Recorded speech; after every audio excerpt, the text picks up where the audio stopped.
Hello there, I'm Laura Lee. Thanks for tuning in to Conversation for Exploration. Tonight, Jordan Maxwell joins us. He says that our modern world, yes, rests squarely upon our historical world, but he's here tonight to detail some of the arcane and forgotten ways in which the ancient mindset informs our present-day institutions. Welcome, Jordan. Yeah, what a subject we have embarked upon. What a subject we've embarked upon. Yeah.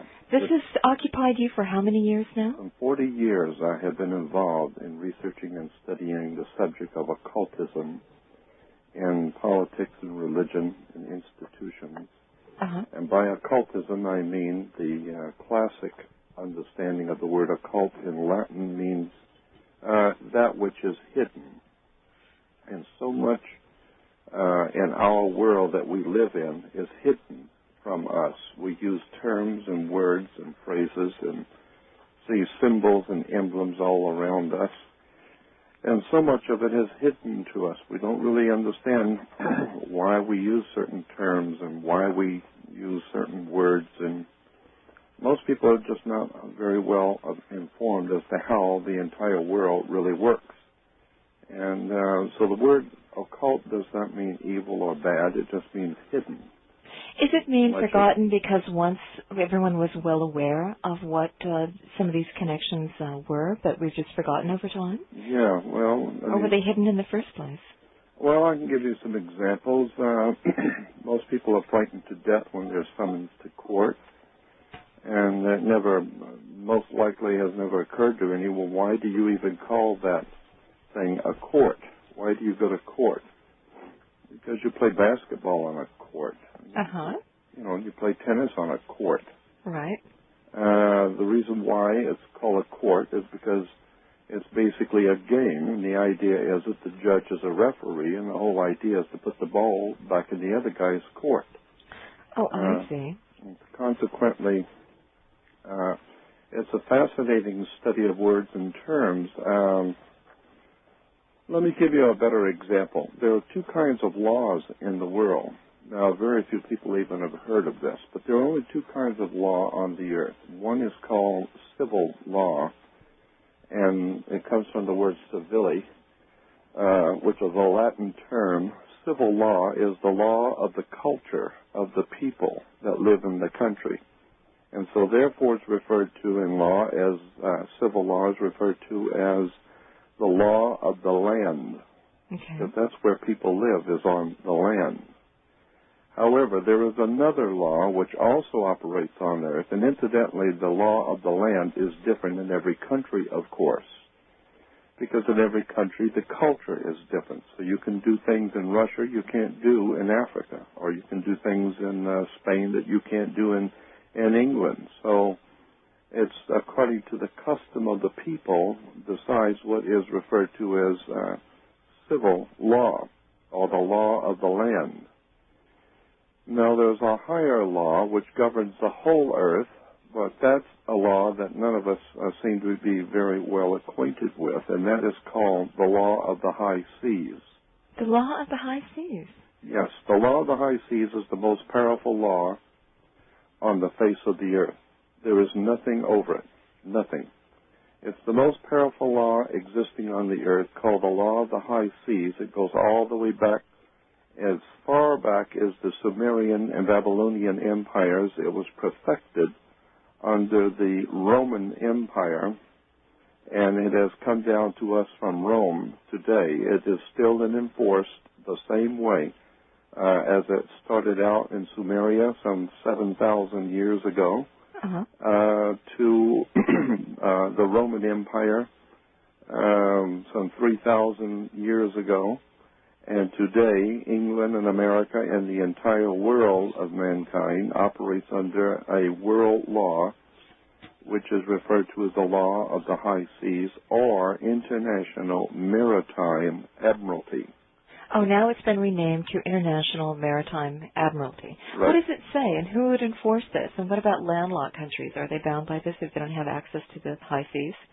No, they're not. They all nations live under it. All nations. Says who? Because... Do they have to agree to it? Is it like a treaty? Yes. It's not really a treaty.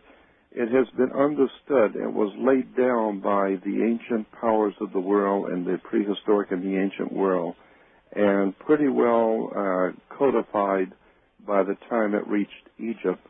And from Egypt and its influence on Rome, and of course Greece, and then into the modern day world. Basically, what the law of the high seas, or the Maritime Admiralty Law is the law of money, the law of international banking.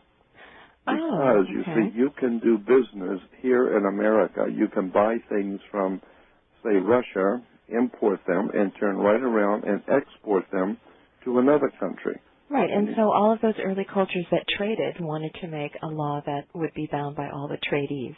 That's exactly right. Okay. That's all it is. It's just a banking law that establishes an absolute bottom line for the whole earth to do business. It doesn't matter what your currency is worth, or who you are, or what your culture or color or your background of your country. It doesn't matter. We're doing business. If you're doing business, we're talking about banks. What does the law say? What is it? What's on its books? Well, it's called the Law of Maritime Admiralty, and goodness, where would you start? Let me give you an example. Well, just when a ship pulls into port in, say, Los Angeles and New York, say from Japan with $50 million worth of televisions, it's coming in on water to start with. Mm-hmm. Consequently, it is also bringing products for the exchange of money. So banks are involved. American banks are going to have to pay up to the Japanese banks who finance the Japanese industry. So banks are being paid or paying each other. Consequently, if Japan sends us materials and Americans decide we don't want to pay Japan for whatever reason, Sears and Roebuck decide they don't want to pay Japan for the $50 million in television they sent, what is Japan going to do? Well, virtually nothing. However, because it's merchandise is over here, and they really don't have say on the law of the land. Yes. So that's why they invoke the law of the high seas. Or that's exactly right. Mm-hmm. Now you have serious problems, because now the corporation that accepted the contract and accepted the goods and did not pay for them, now they have offended international maritime admiralty law, and you don't do that. That's a big no-no. You don't mess with the banks. You can mess with your friends across the street and have little enemies around town, but you don't mess with the international banks. You owe them, you pay them, period. What are they, like the mafia or something? They shake you down? Well, I mean, the same people who founded the mafia founded the modern-day international banking cartels back in the 9th and 10th century. They were called the Templars, the Knights of the Temple of Solomon. Oh, right, because they wanted to know how to transfer their own gold, not in physical form where someone could rob them along the crusade routes. You got it. But so that they could make it to Jerusalem and then have their funds transferred there. And it worked out so well that there became a camaraderie among nations and bankers and traders all over the Middle East, all over the Near East, and finally into Europe, but where go ahead.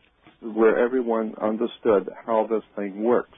But they were traders long before they were Freemasons.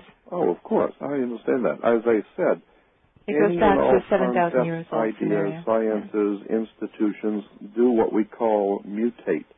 They evolve. And as they evolve, different people pick them up and evolve them higher and higher. Obviously, but I'm saying that the way that we do banking today goes back to the 9th and 10th century in the Anglo-Saxon world, in the English-speaking world. You did see that. The Templars were so successful, they got one of those kings after them to destroy them and nab their wealth, too. Well, that's exactly the problem. Then they went underground. Yeah. Well, anyway, let me go back to the proposition that Japan brings in, say, $50 million worth of televisions, and they're on board the ship, and consequently, that's why we use the word today. When you're going to send a product through the mail, you're going to ship it to them. Even if it goes by air. Yeah, because that's what a plane is. It's an airship. Right. Or one that goes to the moon is a rocket ship. That's why in the Enterprise they call it the bridge. Yeah. So anyway, the ship pulls in from Japan, say, and it's coming in on water with products which are going to cause money to change hands. Therefore, the ship pulls into and parks where it's supposed to, and when it parks, it is referred to as in its berth. It's called berthing a ship. So the ship now sits in its berth, which is next to the dock. It has to be tied to the dock, and now the first thing the captain has to do, because we're talking about money now, we're talking about banking. It has nothing to do with who came into this country or what the culture is here. We're talking about money. Consequently, the captain of the ship has to provide the port authorities with a certificate of manifest, or a certificate showing what he is bringing in to sell and do business in this country. Right. So therefore, he has to have a certificate of manifest showing what it is he has brought into the economy of this country and how much is it going to make and how much do we have to pay. Now, so we can calculate our gross national product. Yeah. Exactly. That's it. And so consequently, many people do not realize that when you were born, you came out of your mother's water. And consequently, you are a maritime admiralty product by law because you came out of water. You came down your mother's birth canal. Consequently, it sounds silly, but in point of fact, it's lawfully correct that since you came out of your mother's water, you are a maritime product. You are what is referred to as a national product. I'm a commodity. A commodity. You are. That's why if you're unemployed, you go to the human resource. Unemployment, you're a resource, just like televisions and radio and anything else that can make us money. You're a resource. Now, this is why when you were born, the doc has to sign your birth certificate. Just like the manifest of a ship. Huh? Of course, that's all it is. It's a maritime admiralty manifest showing that your mother brought you into the world and you were going to make money. It doesn't matter how much. The fact is you're going to make and use and make money. Consequently, you are a maritime admiralty product. To show you the difference between maritime admiralty, the law of the water, and the law of the land, which is civil law, the Statue of Liberty could not be put on American land by law. It had to be put in water. So they had to build up that place out there called the island for them to put the Statue of Liberty on, because by law it could not be put on American land. The reason why is because the Statue of Liberty is not the Statue of Freedom. It's the Statue of Liberty. Liberty is what a sailor gets when he pulls into port, and the Navy.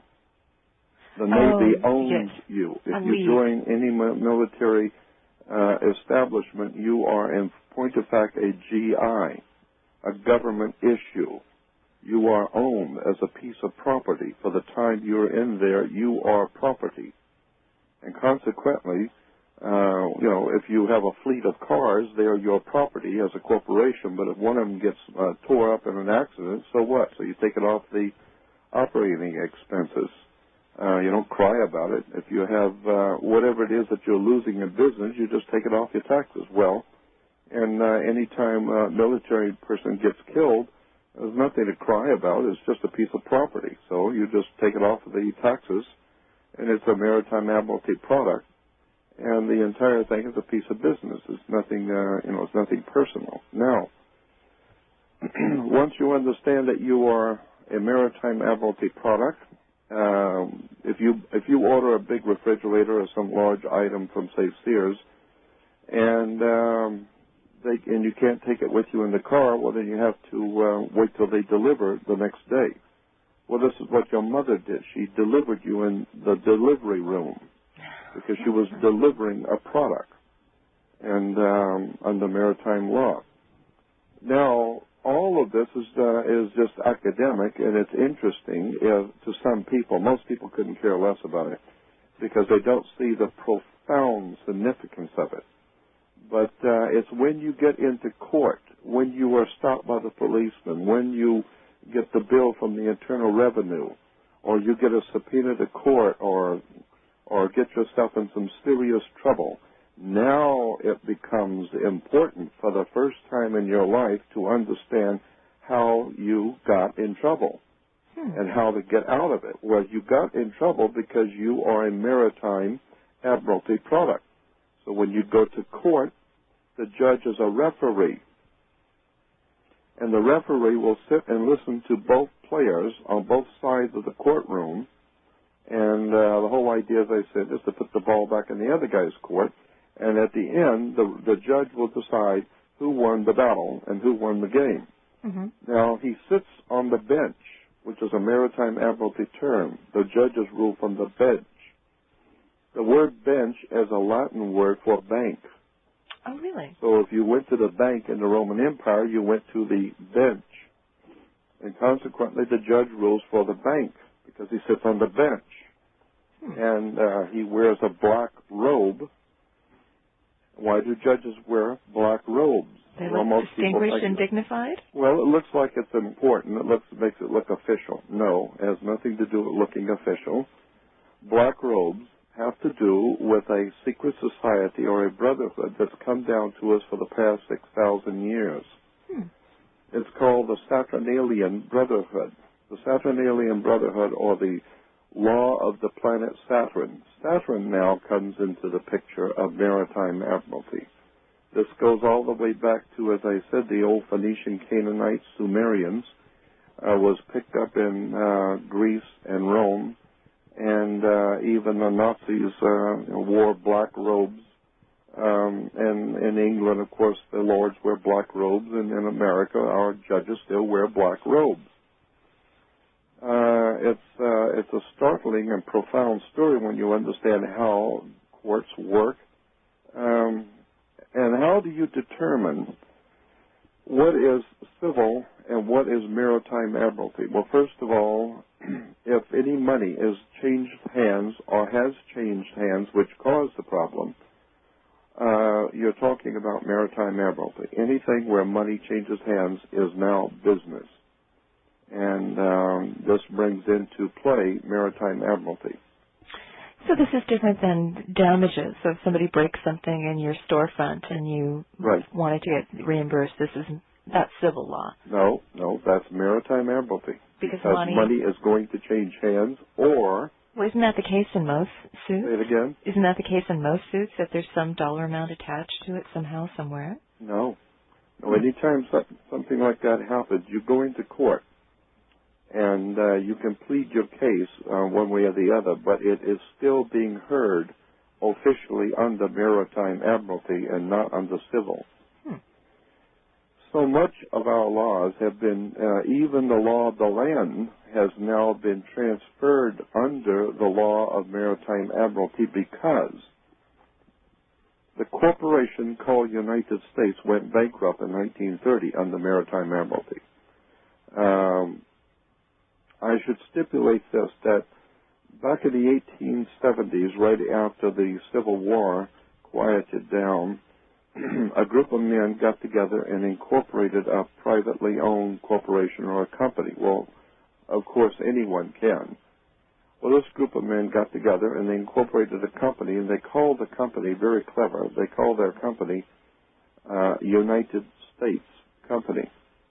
And consequently, they stipulated that if anyone be a member of that company or working for that company, they would be called not an employee but a citizen. And so very cleverly today, if someone asks you in a bank or filling out an application, are you a citizen of the United States? What you think that they are asking you is, are you lawfully and legally in America to do business? But they're not asking you if you're in America. They ask you if you're a citizen of the United States, meaning under maritime law, not whatever you thought it meant, but what in fact it means. Where are you getting all this, Jordan? Where am I getting it? This is I don't know. I'm just going. Is this in the history books? Is this being? Where is this? It's all over. You got to go to the library and get reference books on maritime law, international maritime admiralty law. And this is all explained in there. Well, I mean, it's not all explained in You're putting one the quotes book. together. It's like anything else. Is the whole subject of physics explained in a book somewhere where I can go read it? No.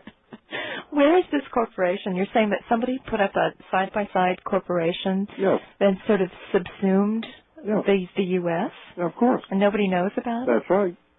Absolutely. Except the people invoking it?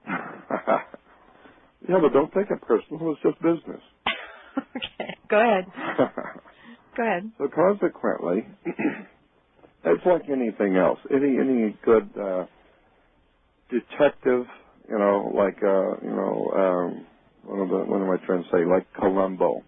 At the end of the movies of Columbo, he sits there and explains how he came up with the conclusions and caught the robber and caught the guy.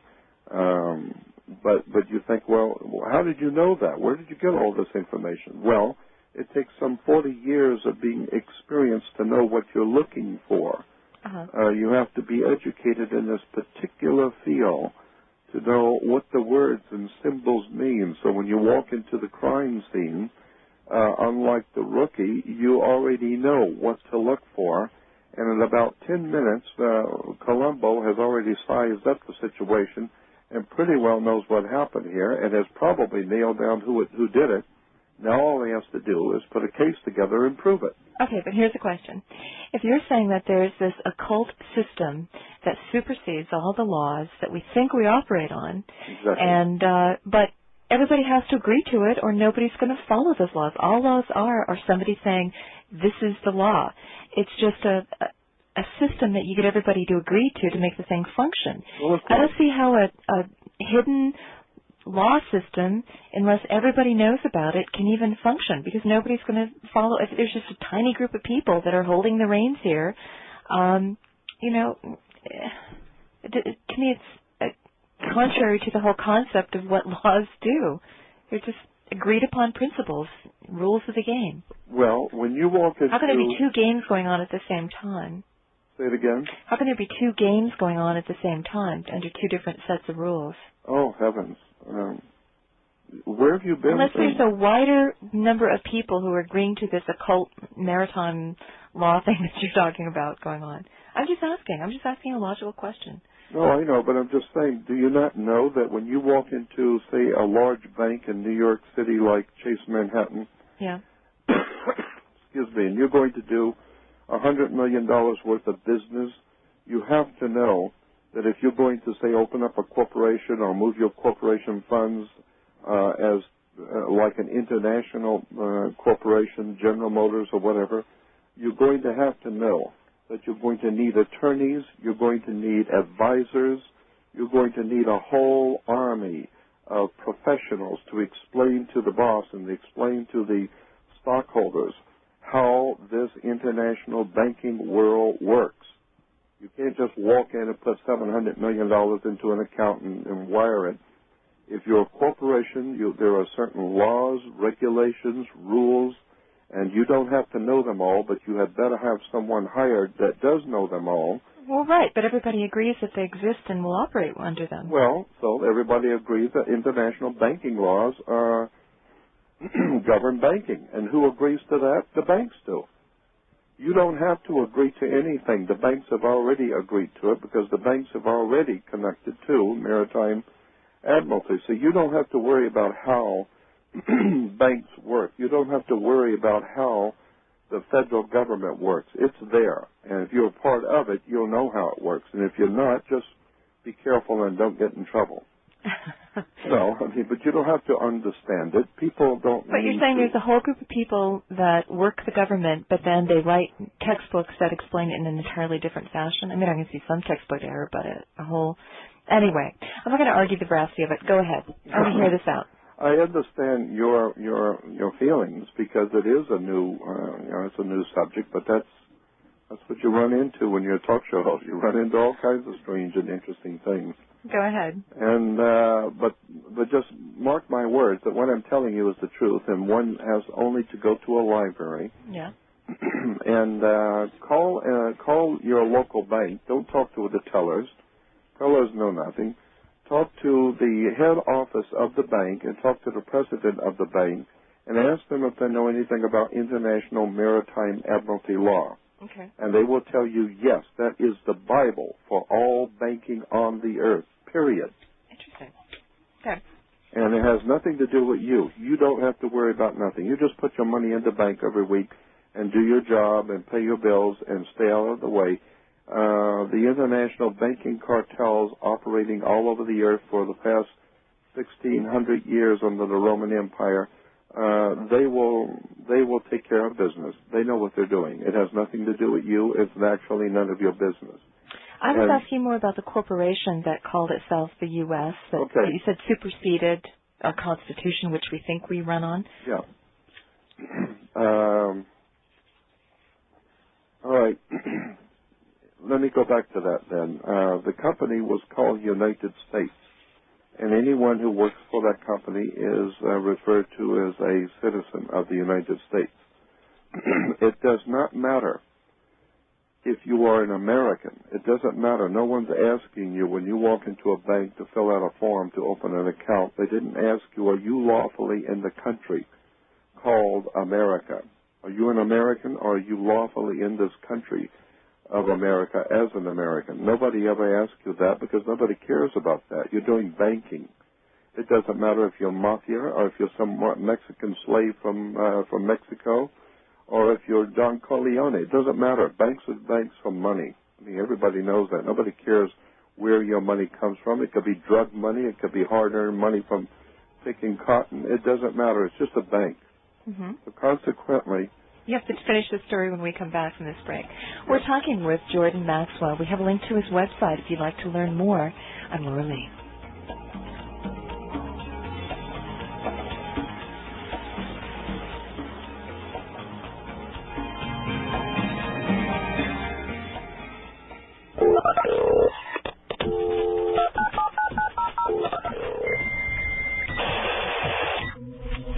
Laura Lee Online. www.lauralee.com. All interviews on The Laura Lee Show are available on audio cassette. For information, call 1-800-243-1438. The sweet secret of the herb stevia lies in a complex molecule called stevioside, a glycoside composed of glucose, softhrose, and steviol, a complex molecule that gives this herb from Paraguay its extraordinary sweetness, 10 to 15 times sweeter than common table sugar. But here's the really extraordinary part. Stevia does not affect blood sugar metabolism. Some studies even report that stevia reduces plasma glucose levels in normal adults. Sweet, nutritious, natural, and good for you. Wisdom of the Ancients introduces Stevia Plus. Take these little packets with you everywhere, containing powdered stevia that equals 2 teaspoons of sugar and sweetness. Sprinkle on food and beverages alike. I use stevia daily. Add the liquid concentrate to lemon juice and water, and you have refreshing lemonade, and decarbonated water for a soda substitute.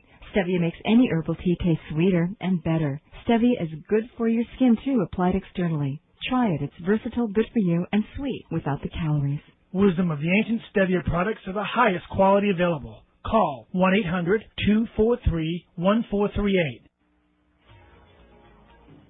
We all try to watch our diet to get a balance of nutrition, but that's not always possible. There is a gap between the nutrition from the average American diet and the optimum diet for the human system. The challenge is to take care of our own health while being able to enjoy comfort foods. That's why nutritionist and biochemist Udo Erasmus developed Missing Link. It bridges this gap with foods naturally high in essential nutrients, trace minerals, vitamins, and fiber. Call 1-800-243-1438. Missing Link is a powder that you sprinkle on your food, making your food taste better, and 3 tablespoons daily is all you need to achieve optimum nutrition. Call 1-800-243-1438. Each bag contains a 1-month supply and is only $19.95. Call 1-800-243-1438.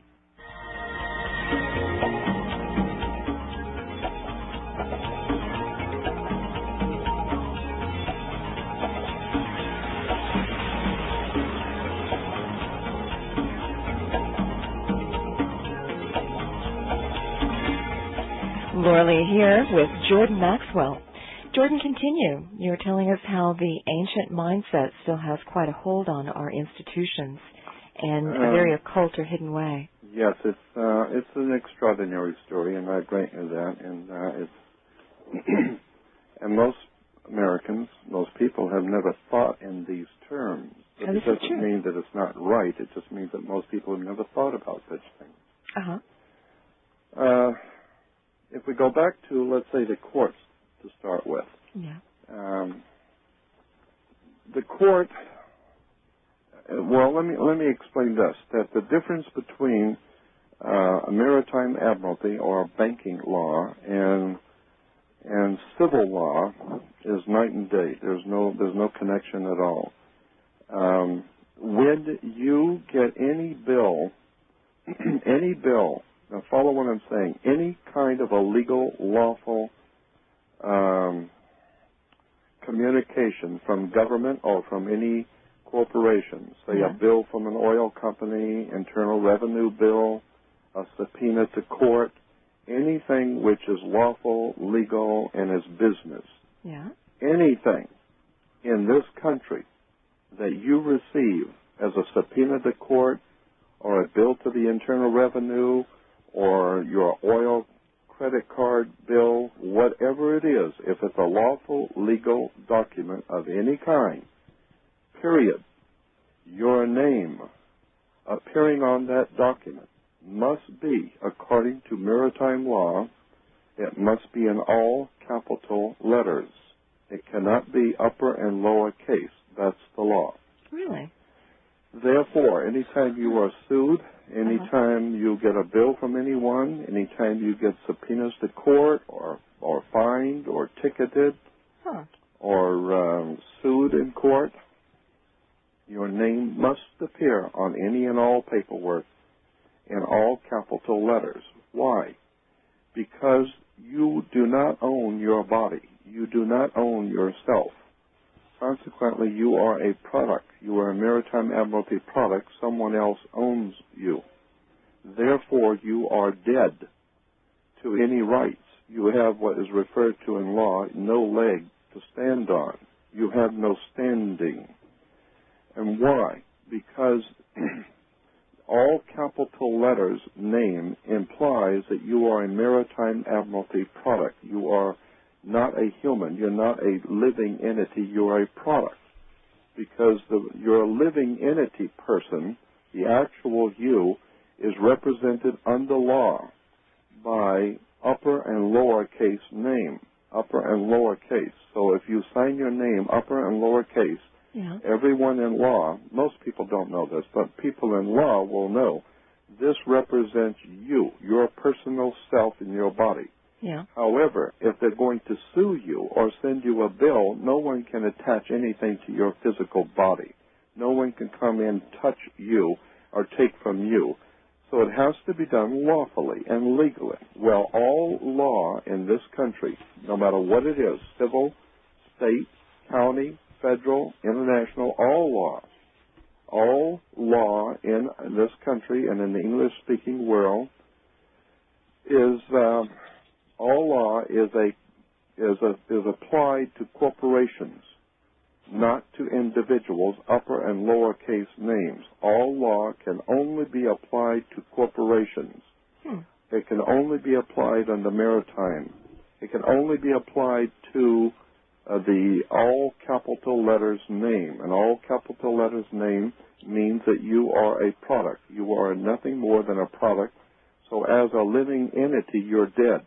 This is why when you drive by a graveyard, you will see on the tombstones, the letters on the tombstones representing the people buried there are in all capital letters. You will never see a tombstone where it uses upper and lower case letters because, according to the law, if you are dead, your name is in all capital letters. That means you are a corporate entity, and the corporation just disbanded. Last night when you died, the corporation no longer exists, so we buried the corporation. But you are a corporation. Therefore, when you get a subpoena to court or you get a lawsuit your name will appear in all capital letters because all law has to apply. applies only to corporations, period. So you're suggesting each person's a corporation, but what if they haven't gone through the rights of incorporating? No. The mere fact that you are a maritime admiralty product doing business, they have automatically put you under a corporation title. So you are a corporation whether you know it or not. But you are merely a subsidiary of a larger corporation called United States. This is the way the law works. Do lawyers know this? When you sign anything with upper and lower case, you're signing for yourself, your body, your personal self. Right. But in a court, this is why when you walk into a court, you have to put your hand on when they call your name. You walk up to the gate. Most people have never wondered, why do you have a fence and a gate in a courtroom? Oh, interesting. Yeah, well, the reason why is because on the outside where the people sit is civil law. That's where the people, the civili in Latin, the civil, the civiles are sitting. But when you walk past the gate, you are now under International Maritime Admiralty. You have just entered the bank. Oh, interesting. Okay. Consequently, when they call your name, you put your hand on the gate and walk through. What you have done is that you have just by that act alone of putting your hand on that gate and opening it up, what you have done according to the law, which incidentally you didn't know existed, what you have done is you have said, out of your own volition, according to your own desire, you have put your hand on the gate and opened the gate, which is a symbol under maritime law of you opening yourself up to the jurisdiction of maritime law. You, your upper and lower case name, which represents your body, your blood, and your person, is agreeing to become, in this litigation, you are agreeing to go before the international banks to settle this. So therefore, that's why you have to sit outside of the gate until your name is called, and now you walk inside, and now you are no longer a person, you're a dead man. You are totally dead. Therefore, this is why we say that you have, quote, no standing, end quote, meaning that you have to sit down and you have to have an attorney stand for you because he has, quote, standing in law, end quote.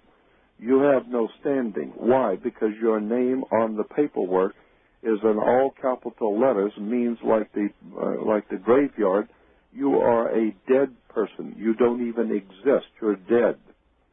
So therefore, since you're dead, you have nothing to say. How many times have you driven by a cemetery and people stand up and argue with you? Nobody's going to say anything to you who are buried in a cemetery. So therefore, they have not a leg to stand on, or they have no standing. Got it. Now, once you understand that and can comprehend that concept, now move on to why the judge wears the black robe. You already explained that one. Black is the color of saffron. Mm-hmm. And since the judge is now ruling in the court for the bank, where do you find banks? Banks are on both sides of a river. They're called river banks. And what does a river bank do? It directs the flow of the current of the river. And this is exactly what the judge is there to do, to direct the flow of the currency. Because the bank is the director of the flow of the currency, or the cash flow. And so therefore you are now entered into maritime admiralty, and somebody's going to pay. Now who's going to pay? Well, it depends on who wins the game or who loses the game, so it's putting the ball back in the other guy's court. The whole entire superstructure of law is devoted to one thing, and that's corporations and money. Has nothing to do with you as an upper and lower case name. They can only deal with you as a corporation. Now, if you go into court and they read out your name and you're sitting on the outside under civil law, and they read your name out. I have seen people do this who are knowledgeable on this subject, and incidentally, I am not the world's foremost expert on this particular subject, but I'm knowledgeable enough to talk with you about it, but I'm not the expert, so there will be questions you might have that I can't answer. Okay. I'm just giving you an general overall discussion of this interesting subject of words and terms. Mm-hmm. But when you are called in court, people who are very knowledgeable on this, which I have watched them do, they will stand and say, perhaps you might be talking about me. I don't know. Let me see the paperwork. Let me see the bank's paperwork. And the marshal or whoever, the officer of the court will say, look, is your name John Brown or isn't it? I just called John Brown. Is that you? And that person said, no, I don't know for sure. It could be. I'm not sure. Show me the paperwork. Mm-hmm. So then he walks over and shows you the papers, the subpoena or whatever, the paperwork that's brought you to the court. And looking at the paperwork, you see your name in all capital letters. Uh-huh. The person would then say to the marshal, no, I am sorry, I've made a mistake. This is not me. I thought it might possibly be me, but it isn't me. Because it wasn't in upper and lower case. That's exactly right. Because my body, my person, this person that you're seeing standing in front of you, this is a living entity that my mother gave birth to. And consequently, this law only applies to corporations, and I do not choose to be a corporation. I choose to represent myself in upper and lower case. So you talk to me. Don't talk to me as if I were a company. And consequently, the judge will then say, all right, we know now that you understand how this trick is played. So we will have you come back in, say, a couple of weeks, and we'll adjust the paperwork for you because you know what this means, so we'll adjust it for you. So you don't get off the hook. No, you don't get off the hook. But they know that you know what the law is. So let me ask you, if what you're saying is true, then how far up the ladder is this common knowledge? If you were going to go to law school, if you were a judge, do they all know this? They just don't tell their clients this unless asked? How far does this filter down? For the most part, know this. But attorneys are not, most attorneys are trained under civil law. And consequently, most attorneys study to do one thing. They do not study to know the law. This is a misunderstanding, but that's all right. America misunderstands a lot. Attorneys do not go to college and study law. They go to study the system that operates, which we call law. They don't get direct access to the law, which you're saying is written in a very different way than they're taught. Exactly. They just go to learn how to work the system. That's exactly right. Consequently, they are told, look, you are an officer of the court. Once you become an attorney, you're an officer of the court. Meaning, we're going to, it's like when you become an attorney, it's like saying, look, we're going to hire you as a salesman for General Motors or Sears and Roebuck or any other large corporation. You don't need to know what the boss's business is. You don't need to understand who we're doing banking with. You don't need to understand anything. We'll give you a manual for training that we write ourselves. All you need to know is what we tell you need to know, and that is how to sell the product, how to put the money in the cash register, and how to balance out every evening. That's all you need to know. Now, if you want a job, or don't you? Now, if you want to get clever and start talking to the president of the company after hours and finding fault with the way he runs his corporation, then you're not going to have a job here very long. You just do what you've been trained to do. Okay, question. So the person who said, I'm not this corporation, I'm not the person on this paper because it's all caps and I'm an upper and lower case kind of guy, that's right, goes away, and then they adjust the paperwork. So then they subpoena him again or whatever, summons him with an upper and lower case. Now, do different laws apply? No. Now, here's what's going to happen.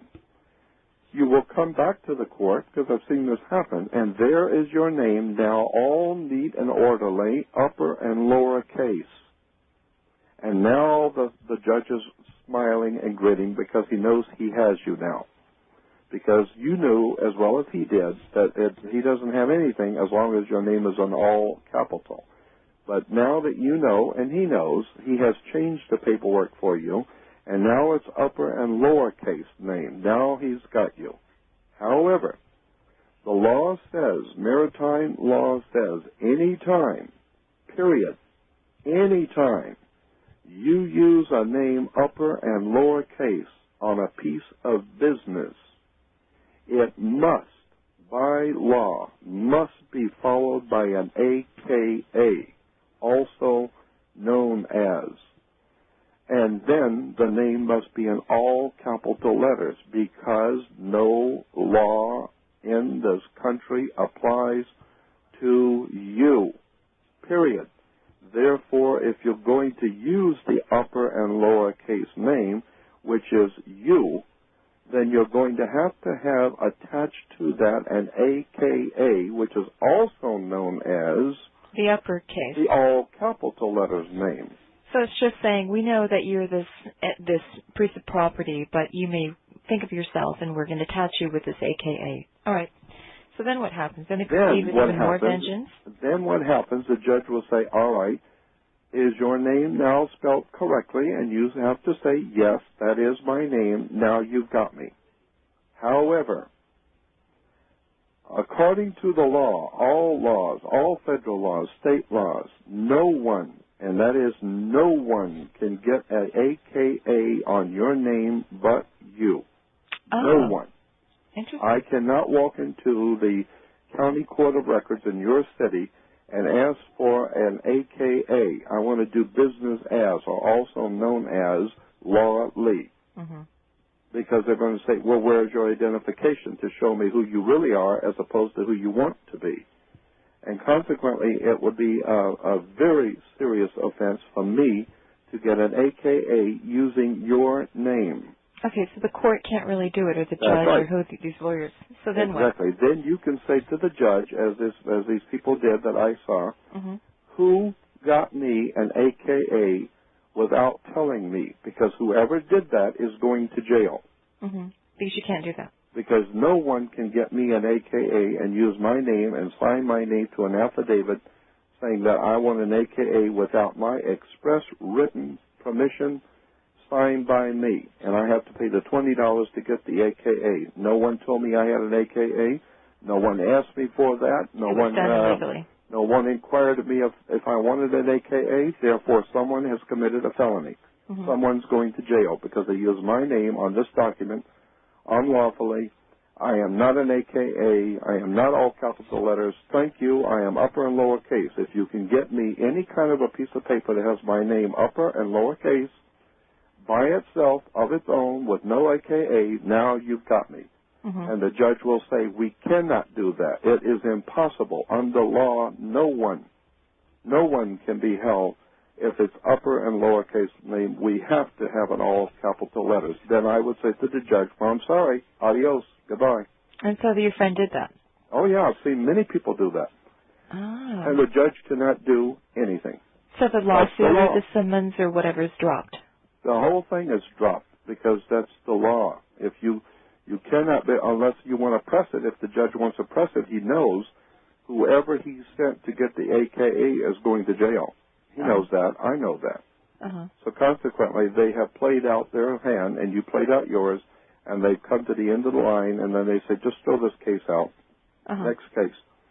Now, that's just one of many ways in which our end game is used. Incidentally, I'll go back to that idea about the judges in black robes, and black was a color associated with the planet Saturn. Now, that's a whole new subject, and that's worthy of about 2 programs on its own, just talking about the planet Saturn and how it influences our institutions of government, religion, education, sciences today. And how far back does this go, this fascination with Saturn? The Saturnalian influence in men's affairs goes all the way back to Phoenicia, Cana, probably to Sumeria before that, but it was perfected in what we call Phoenicia or Cana. It was very prominent in Egypt, extraordinarily prominent in Rome, very heavily involved in Eastern and Europe in general. And, of course, today our country is just flooded with the influence of the planet Saturn. How so? Well, Saturn was referred to in the old Phoenician Canaanite language. You know, in the Bible we're told that the Jews went into the land of Canaan. Mm-hmm. Canaan is what we today refer to as Israel.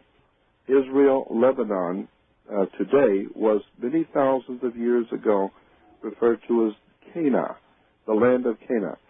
And in the land of Canaan, which is in Palestine, before Hebrews were ever there, those people living in that area had their own religion, of course, and their own deities and their own ancient gods.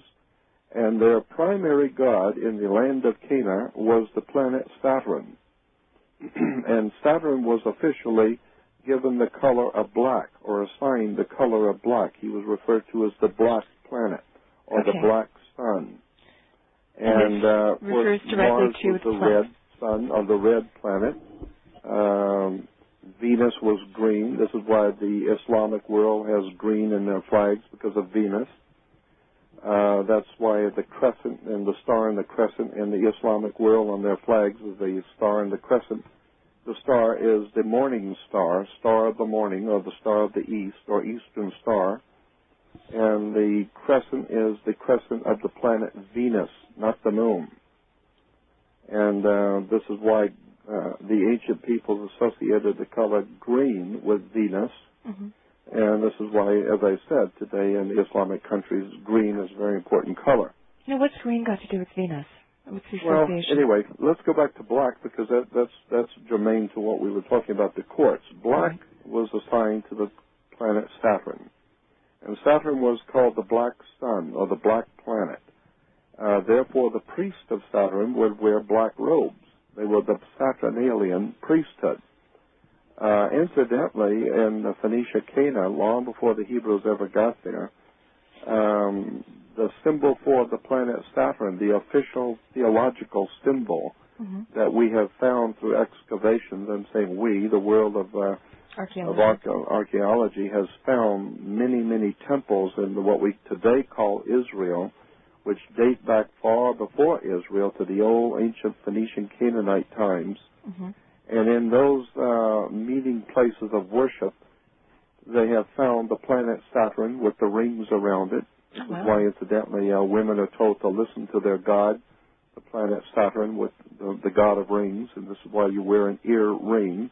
Mm-hmm. Men were told to get married before their father, Saturn, the god of rings. So you wear a wedding ring. The kings were crowned by Saturn, God Saturn, so therefore you wear the round crown. You wear earrings, men's wedding rings. Rings go back to the ring of Saturn, the old ancient god of the Phoenician Canaanite. But anyway, the planet Saturn was officially designated a particular symbol, which all gods have symbols and emblems of their godship. And Saturn's symbol in the old ancient digs that we're finding was two triangles interlaced, one going up and one pointing down, coming together. Oh, the Star it was of David. called the Star of Saturn, or Saturn's Star. And today we call it the Star of David, but it's a six-pointed hexagram. A six-pointed hexagram was called the Star of Saturn. It was the official insignia of the god called Saturn. Saturn, as I said, was black, so therefore the priesthood of Saturn wore black robes. This is why even today priests wear black robes, and judges wear black robes, and in universities and colleges, usually when kids graduate from college or high school or wherever, they wear a black robe. Why? It's because of the priesthood of Saturn, Saturnalian priesthood, which dominated education, schools, colleges, banks, all institutions of man's world. This is why when your children graduate from high school or college today, they still wear the black robe, the same black robe that the judge wears, the same black robe the Catholic priest wears. And Saturn, incidentally, when the Hebrews moved into that area called Canaan, they encountered this god, Saturn, but by that time, the name of Saturn was given the word, or the name was, how should I say this? The Hebrew term for Saturn was El, E-L, El. Oh. So the Phoenician Canaanites would call their god Saturn whatever they called him, but the Hebrews call him El. And El gives us the basis for so many words that are used in court today. Oh, yeah? Yeah. Like what?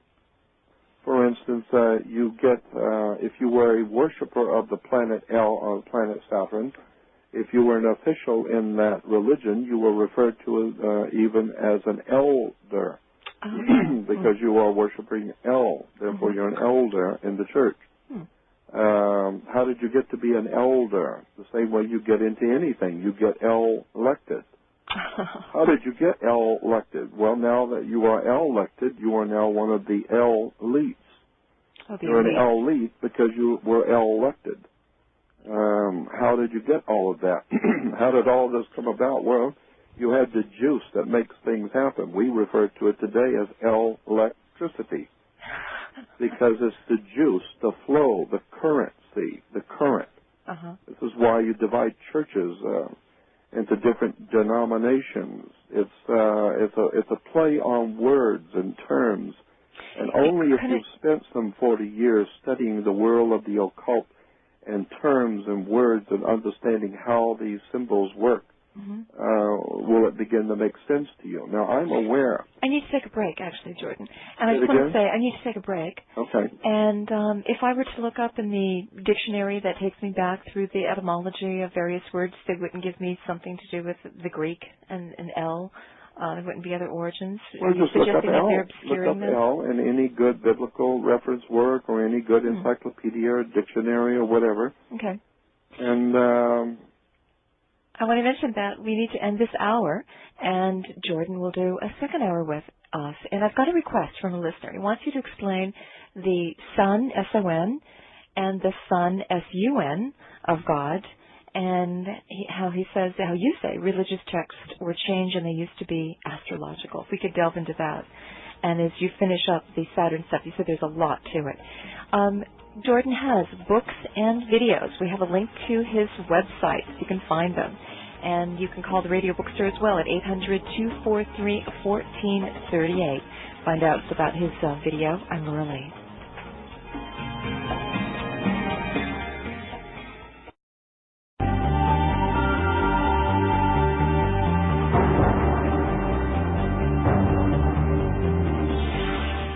And hello there, I'm Laura Lee. Thanks for tuning in to Conversation for Exploration. Jordan Maxwell's here. He delves into today's institutions, religions, law, and he looks at their very ancient origins. And by the way, we have a link to his website. He's also got a video the radio bookstore carries at 800-243-1438 and lots of other books and source materials. And Jordan, welcome back. Thank you, Laura. You last told us about maritime law and maritime admiralty law superseding civil law. You told us about El and its relation to Saturn. I always heard of El as being a substitute word for God, that it was used as a substitute, so you wouldn't have to mention the real word, the name of God. And we also had a request from a listener to delve into one of your favorite subjects, and that is the relationship of Sun, S-O-N, and Sun, S-U-N, in ancient terms, and their meaning. And let's start there. All right, well, let me finish off with the El quickly. El is not a substitute word for God in Hebrew. Actually, El is a term for the planet Saturn, who was the major god in that area called Cana, and has been, of course, mutated like all words and terms in different languages, picked up by different people and applied in different ways, and it comes down to us today. Isis was very important in the ancient world, even up into Palestine, and as far up as into what we would call ancient Greece, was still heavily influenced by the Egyptian religion of Isis, and that's spelled I-S-I-S. And the beginning of wisdom, wisdom was referred to as Isis.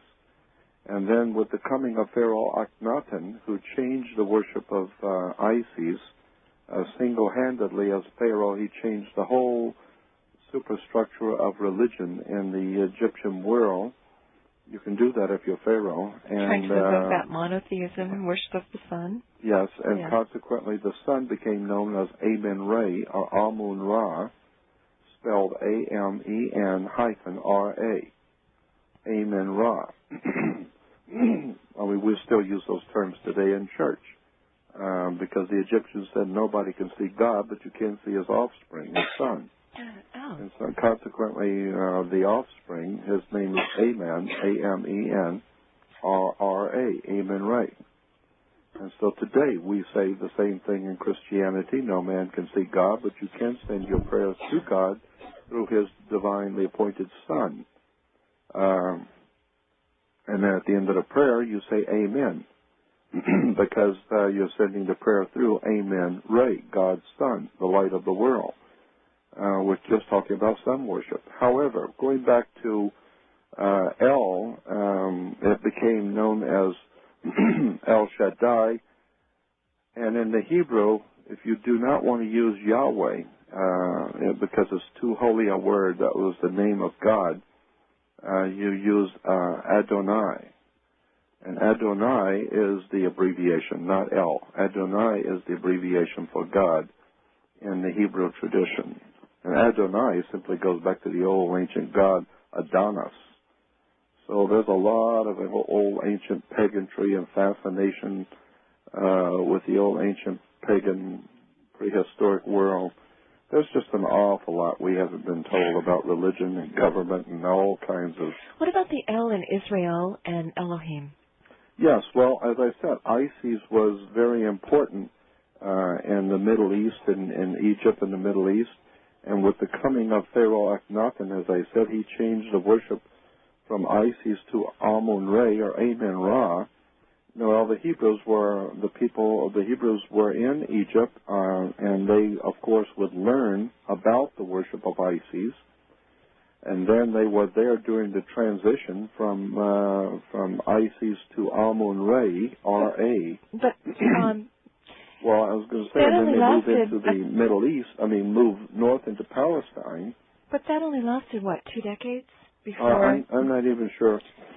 Before they converted back to the old religion in Egypt? It's such well, a short because reign most of what we refer to today as both Hebrew and Christian, when we talk about Judaism and Christianity in its modern day form, it's actually Druidism. And Druidism can be traced back to the old Phoenician, Canaanite, Sumerian religious establishment. But anyway, I was going to say, when you moved from Egypt, out of Egypt in that area, north into Palestine, with a tradition in your mind of Isis and Amun-Ra, R-A, and then encounter the new god, El, of the planet Saturn, El, this is all that the name implies. Israel, I-S-R-A-N-E-L, the three names of the ancient God. So Israel is nothing more than Isis, Amun-Ra, and El, the planet Saturn. Interesting.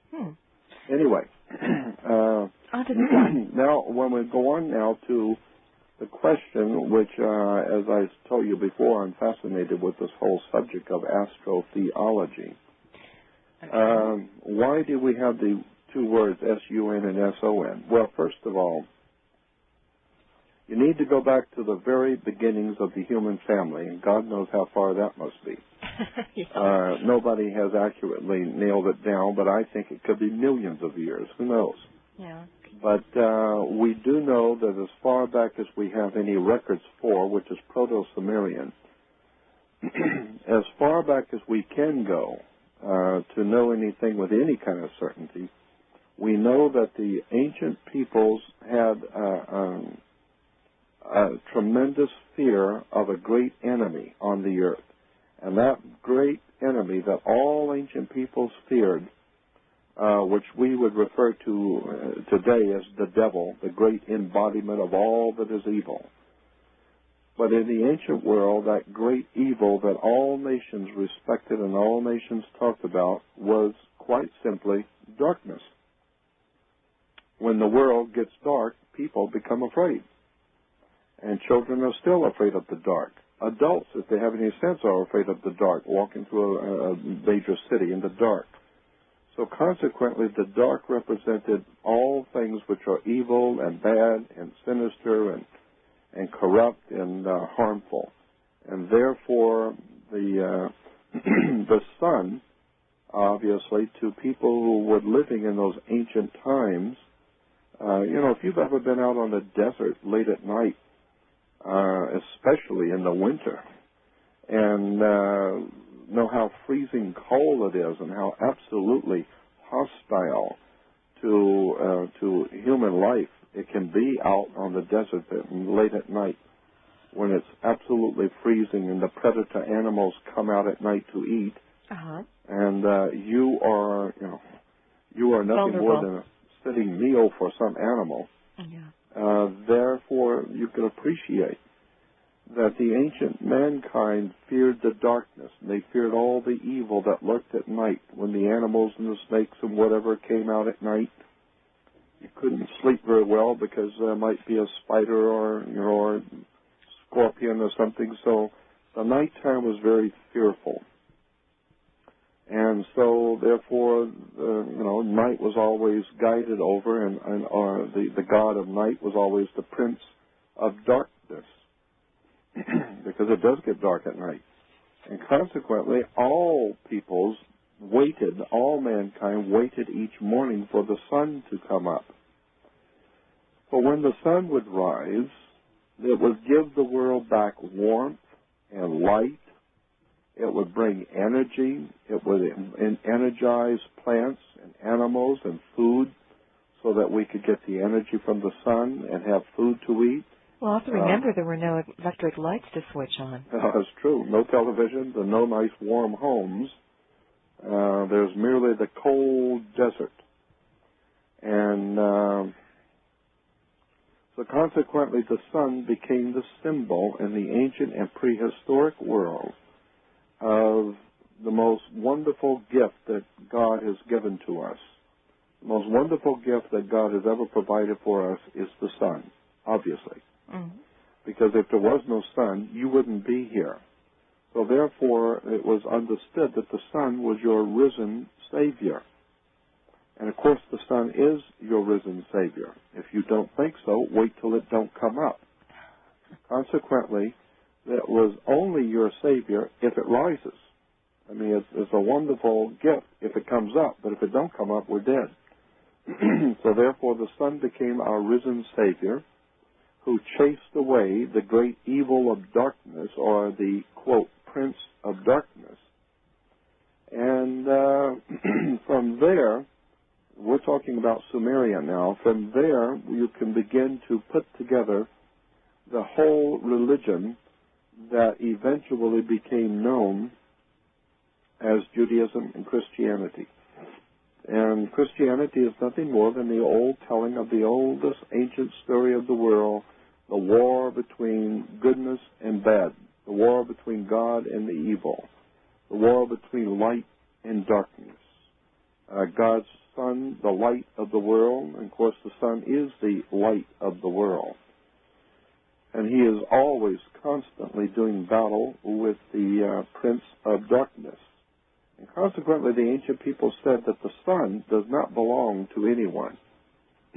It's not owned by anyone on this earth. And everyone knew that. So who did it belong to? Well, it belonged to God, who created it, obviously. So therefore, it was God's sun, not ours. So God's Son was, of course, the light of the world. He was our Savior, our risen Savior. And what's interesting, as I said, I can do 4 to 6 hours on this one subject. The whole subject is referred to as astrotheology. So where do you go in those 4 to 6 hours? What kind of material do you touch on? What I cover all of the words and terms that are used in Judaism, that are used, the concepts and ideas which are reflected in the Old and New Testament, where they came from. And the entire New Testament takes me about 2.5 hours to 3 hours just to do the New Testament alone, where you explain and show pictures so that you can intellectually understand what's being said in the Bible. Why does the sun walk on water? Well, of course, you go out at 6 o'clock in the evening and on the Pacific and watch the sun when it's walking on water.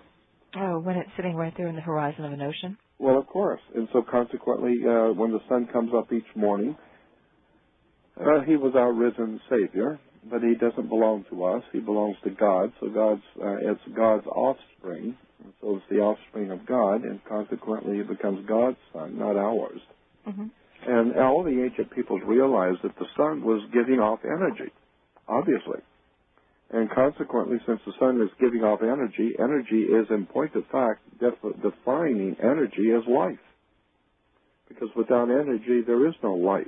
So therefore, the sun is giving energy, which is providing us with life. And that's scientifically factual today.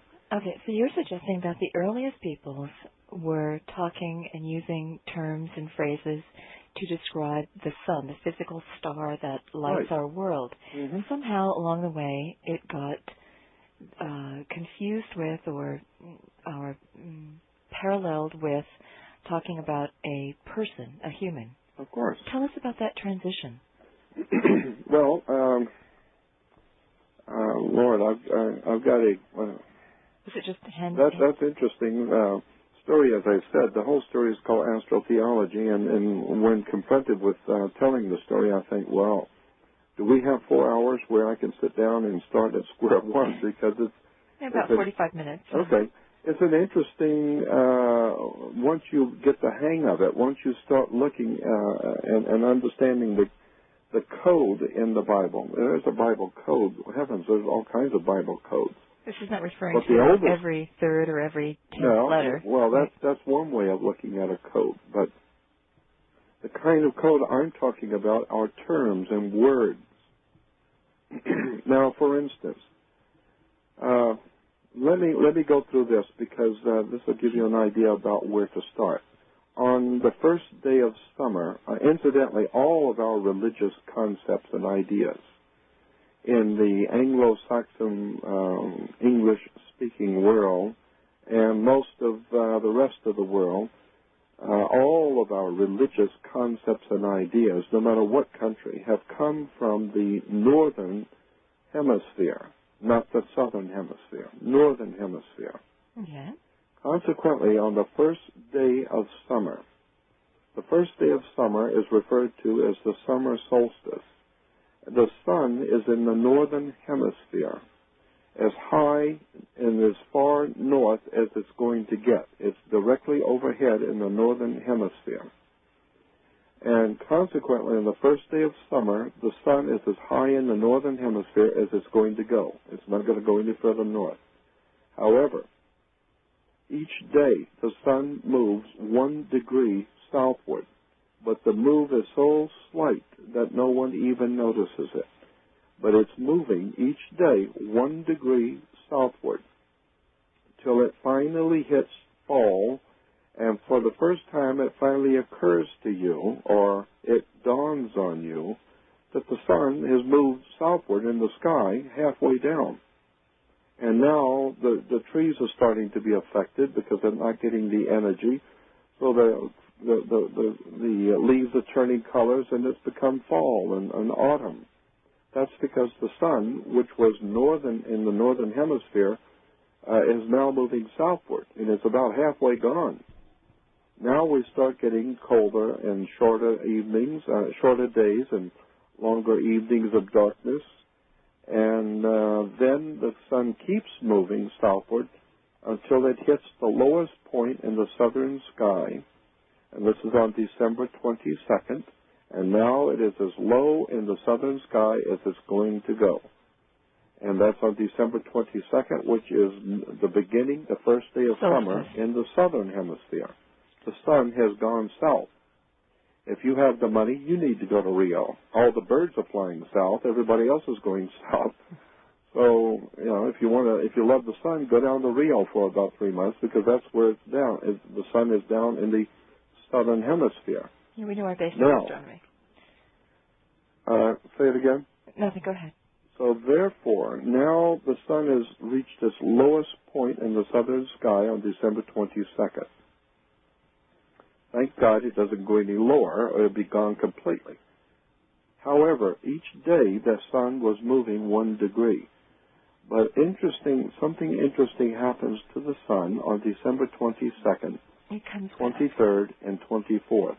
For 3 days, the sun rises in the southern, down at the southernmost tip, in the same degree. It does not go any further south, and it doesn't come back northward. It rises on the exact same degree for 3 days. That's 22nd, 23rd, and 24th. So the ancient peoples realized that the sun rose for 3 days right in the same degree. And they knew it's been moving either north or south, but now it's not moving at all. So they said the sun, God's son, the light of the world, was dead for 3 days in his tomb. He was dead. He's not going anywhere. He's spinning his wheels. He's just not going anywhere. So he's dead. Anything that was moving all year and doesn't move at all is dead. But on the 25th, all the ancient peoples realized with their stone monuments and whatever, like Stonehenge, they realized that the sun moved 1 degree northward. Because the reflection on the stones showed that the sun has moved 1 degree. Therefore, anything that was dead for 3 days and is now moving again has been born again.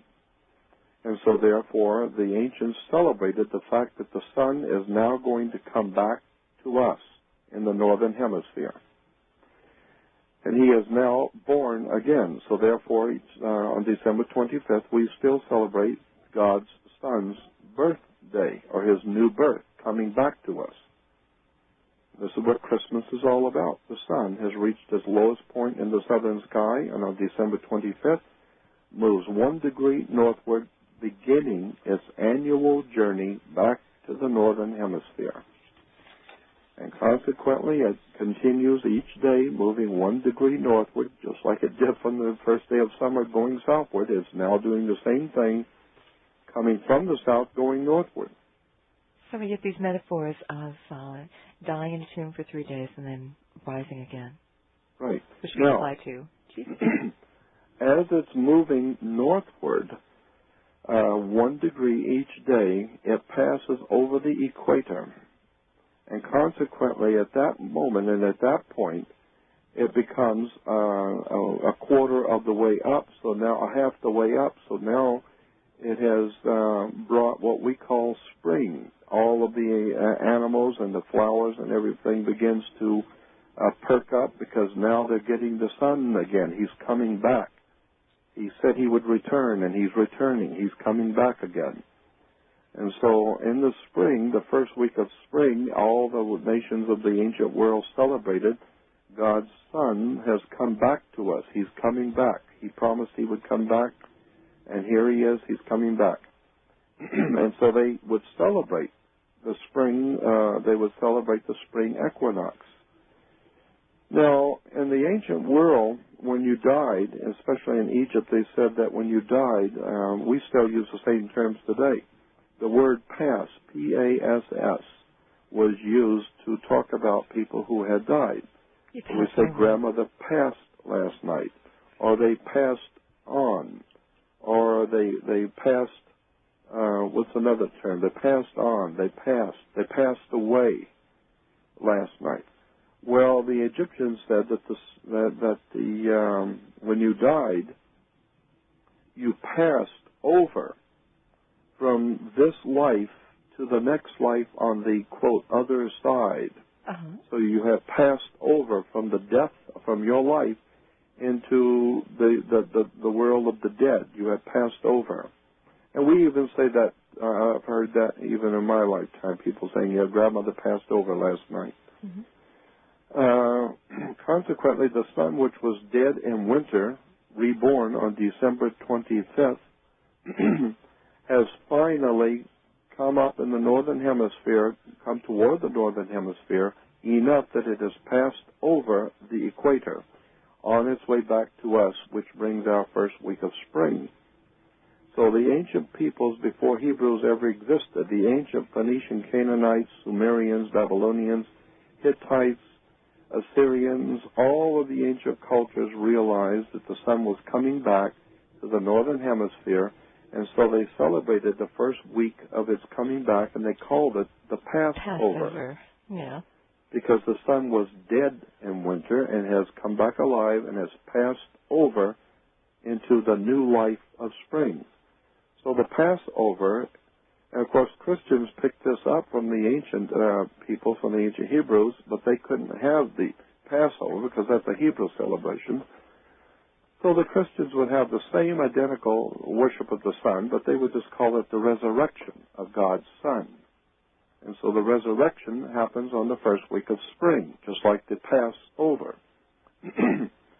And this is why Christians on the first day of spring or in the first week of spring go out and have and celebrate something called an Easter sunrise service. They're waiting for the sun to rise over the equator because he has passed over. He has been resurrected. So this is all Christianity is. It's a retelling of the old ancient astrotheological story of the ancient prehistoric world. Most people are not aware of any of this. This is what has always amazed me, is Christians are continually talking about all the evil pagans, never realizing their religion is the oldest pagan religion that's ever been on the earth, and that is sun worship. And consequently, you take the metaphor, and this is all the New Testament is. This is symbolic metaphor. It even has God's Son, who represents the light of the world. And of course, the sun is the light of the world. It has God's Son saying that many will look with their eyes but not see, and listen with their ears but not hear, and with their heart not get the sense of it. And the Apostle Paul said to the Christians of his day, I bear you witness that you have a zeal for God, but not according to accurate knowledge. The point being is that if you're going to honor the divine presence in the universe, do it with intelligence. Understand what you're doing. Understand what the words mean. Understand, and don't use your religion to put down other people because yours is the correct religion, when in point of fact, all religions go back to the old ancient astrotheology, astrological story going all the way back to day one, back to Sumeria, Babylonia, Phoenicia, Cana, the Hittites, the Sumerians. All of this is a very ancient story that's been retold, and this is why the Bible is called the greatest story ever told. It's not the greatest collection of facts the world's ever known. It's the greatest story ever told. It's a story. Okay, but there's so many details to the life of Jesus that sure you can find some parallels with worship of the actual star, our sun. But how do you explain all these others? And are you discounting the whole existence of the life of Jesus, or just that through accretion other stories would parallel his because they're right there in the old stories that came before? We'll have to take a break before you answer that. So I have to take a break. So, Paul, is this our half-hour break?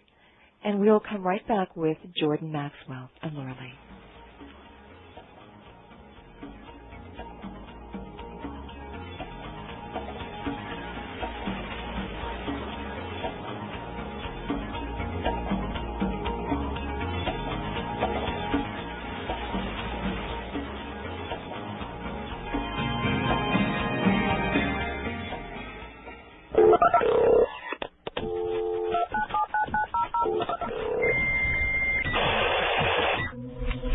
Laura Lee Online. www.lauralee.com. All interviews on The Laura Lee Show are available on audio cassette. For information, call 1-800-243-1438. The sweet secret of the herb stevia lies in a complex molecule called stevioside, a glycoside composed of glucose, softhrose, and steviol, a complex molecule that gives this herb from Paraguay its extraordinary sweetness, 10 to 15 times sweeter than common table sugar. But here's the really extraordinary part. Stevia does not affect blood sugar metabolism. Some studies even report that stevia reduces plasma glucose levels in normal adults. Sweet, nutritious, natural, and good for you. Wisdom of the Ancients introduces Stevia Plus. Take these little packets with you everywhere, containing powdered stevia that equals 2 teaspoons of sugar in sweetness. Sprinkle on food and beverages alike. I use stevia daily. Add the liquid concentrate to lemon juice and water, and you have refreshing lemonade, and decarbonated water for a soda substitute. Stevia makes any herbal tea taste sweeter and better. Stevia is good for your skin, too, applied externally. Try it. It's versatile, good for you, and sweet without the calories. Wisdom of the Ancient Stevia products are the highest quality available. Call 1-800-243-1438. We all try to watch our diet to get a balance of nutrition, but that's not always possible. There's a gap between the nutrition from the average American diet and the optimum diet for the human system. The challenge is to take care of our own health while being able to enjoy comfort foods. That's why nutritionist and biochemist Udo Erasmus developed Missing Link. It bridges this gap with foods naturally high in essential nutrients, trace minerals, vitamins, and fiber. Call 1-800-243-1438. Missing Link is a powder that you sprinkle on your food, making your food taste better, and 3 tablespoons daily is all you need to achieve optimum nutrition. Call 1-800-243-1438. Each bag contains a 1-month supply and is only $19.95. Call 1-800-243-1438.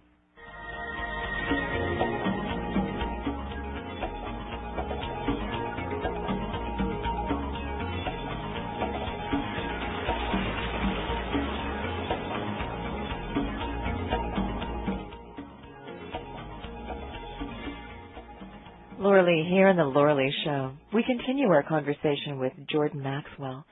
And Jordan's been explaining some interesting parallels between ancient worship of our star, the sun, and the story of Jesus.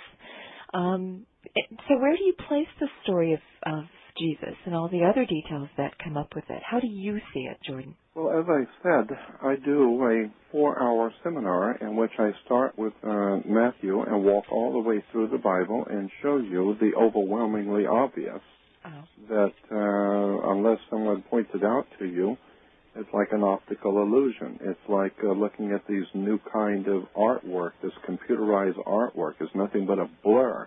Oh, and until you adjust your eyes and then it jumps off the page at you in 3D. And that's exactly what the whole world of learning is like. I mean, you could sit and look at a law library and have no idea in the world what you're looking at, you know. I mean, where does it all start? Where does it all come from? I mean, well, take 40 years of your life like I have and sit down and study for the next 40 years and figure it out. And then when you do, what you are also going to discover once you have got a handle on it and know where it came from, now you're going to discover that virtually nobody knows what you're talking about. Why? Because they haven't sat with you for the past 40 years. They have no idea in the world what you're doing. And consequently, you sound like a fool because nobody knows what you're talking about. Gets lonely, doesn't it? Yeah, I can appreciate, the Nikolai Teslas of the world and other people who try to help their fellow man to understand something that people didn't even know existed. What drives you to do this? What drove you to do for 40 years? I guess it was because of my bloodline, because my family, my mother had an uncle when I was growing up as a child who worked in the Vatican Secretary of State's office. She also had, which I only would see on every couple of years, would come back for a brief visit. But nonetheless, he was a Vatican official, and my mother also had 2 federal judges that happened to live in our hometown who were her uncles, so I grew up with federal judges. And my great-grandfather, my mother's grandfather, was a senator from the state of Florida who died in office because he was too powerful and they couldn't get him out. And so I have politics and religion in my blood. I was born and raised Catholic. We were a very Catholic family. But I was always asking questions, always as a child. I got myself in trouble. The first official trouble I got myself into was at confirmation when I was 9 years old, 10 years old. We were told at confirmation that when the bishop, after the ceremonies in the church were over, the bishop will ask if anyone has a question. The young people have questions to ask their bishop, and we were told by the nuns, do not ask any questions, period. You just sit and keep your mouth shut. So the night of the big event, after the ceremonies were over, and the bishop did say just that, he said, well, now that we have the new Catholic children confirmed, are there any questions? And I stood up, and because I was always arrogant, I stood up and said, yes, I have a question. I said, my father works with torches like a welder. I said, could I take one of my dad's torches and burn an angel? If there was an angel next to me, could I take a torch and burn him? What a question. Yeah, and the bishop says, well, no, what would make you think you could? I said, well, I'm just asking. I don't know. And he said, well, no, you cannot take a torch and burn an angel. And I said, why not? He said, well, because angels are spirits. You can't burn a spirit. Yeah. Fire is a natural phenomenon like wood or paper or something, but you can't burn a spirit. And I said, well, if I can't burn a spirit, why am I concerned about going to hell where my spirit's going to burn forever if you can't burn a spirit? And so that was the first time I got a stiff talking to and told never to open your mouth again. I see. Hell's got no no cachet here because you can't burn anyway. Right. Yeah. So consequently, it didn't take me very long growing up listening to my uncles who were federal judges, and I hung around the church and priest and all kinds of interesting people and the mayor, and I got a feeling and a sense for government and for religion and for law, etc. At the ripe old age of 17 and a half when I left home, I pretty well had heard all the stories. Wow. All this kind of stuff? Is this the kind of stuff that you'd sit around the dinner table at night with certain select members of your family and talk about? Mm-hmm. All this stuff, the ancient symbology and where it came from. And and wow. And most people would look at me like, what is this kid talking about? And I said, it's history. Go to the library, read a book. It's history. How are we able to do this and not have to go and get regular work? Say that again? How are you able to devote 40 years to studies and sitting in libraries and reading all this and not get a regular job? Yeah, I know. That's what my wife said. Lucky guy. Not everybody can pull that off and sit in the libraries and do what you've done. Well, let me tell you, I lost everything because of it. I lost my home. I lost my marriage. I lost my wife. I lost everything I ever owned in this world, and that's the way the universe is. You want something bad enough, it may allow you to have it, but if you're going to have that, then you've got to pay something. You've got to pay for whatever it is you do. Well, I paid a hell of a price for the kind of knowledge and the kind of work that I have done all my life. Am I happy about that? I don't think so. I don't know that it was. A fair deal. I don't know that it was worth it. I mean, I now can sit before large audiences at huge universities and discuss intelligently with huge audiences all kinds of fascinating knowledge and materials that most people have never been privileged to know anything about. And I do that. I travel around the world speaking to audiences, and I know that people are sitting there with glassy eyes, having no idea in the world what I'm talking about. So in one way, I got what I wanted. I wanted wisdom and knowledge. The other, though, I paid a terrible price for it. And I'm not sure I did the right thing. Because ignorance is bliss. You're far more happier when you don't know half of the things that are going on. But that's my life. That's who I am. And so I accept it. And it's far too gone now to change.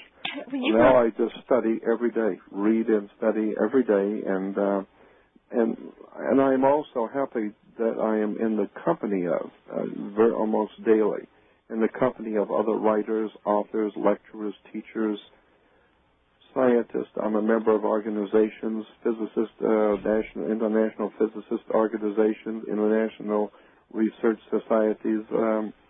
So I not only do my own homework, but I'm just dazzled by the brilliance of other people and their work. And so the more I learn, the more I know how much I don't know. It's just a fascinating world, and that's why I can't understand anyone who would tell me that life is boring. Life is boring because you're not doing anything. You know, if you knew what the world was all about and understood some of the ancient mysteries of the world and some of the most profound, knowledge that's sitting in front of us and we don't even see it. I mean, we haven't even figured out, where the Aztecs went yet. And all of the ancient pyramids and great temples around the world, and who built all of these great monuments and the Nazca lines in Peru. And God knows we can sit and talk for hours about all the ancient mysteries of the world. And what's going on in the Atlantic Ocean and Bermuda Triangle? Is anything going on? Well, you might not think so, but the United States Navy thinks so. And they're very concerned about it. I don't know if you know anything about it, but they don't know about it, and they're very concerned about it. What do you think's going on? Consequently, I'm just saying that when you go to a court, you're going to go into government, you're going to step into the halls of power, you really need to know what's been going on the earth while you were asleep. This is a fantastic world we live in. And the more you begin to delve into it, the more you begin to see how much you didn't know. Let me go back to this thing about the Easter or the worship of the sun. In the ancient Phoenician Canaanite world, which we today refer to as Israel, that area, Israel and Lebanon, was known as Cana. That area of the world celebrated the first week of spring like everyone else did. The name of their celebration was called the Marriage Feast of Cana. And we're told about the Marriage Feast of Cana in the Bible. That's a metaphor. It's a symbolic story, a symbolic metaphor. Because if you understand that the marriage feast was the marriage feast of Cana was a metaphor for the sun coming back in spring, then you begin to see how the story unfolds. It's fascinating.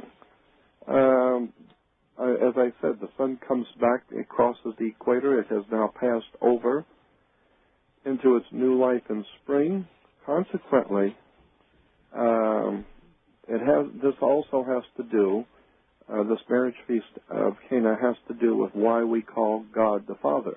Oh, okay. Why is God necessarily the Father? I've often wondered, maybe God is also a female, because the Bible says God created man in his own image, male and female. So why do we call it Mother God, Mother Goddess? Well, so maybe God is both male and female. Maybe it's neither one. Yeah. Maybe the whole thing is a metaphor. But anyway, the reason why we call God the Father is because of rain. That's why we call God the Father. It's because of rain.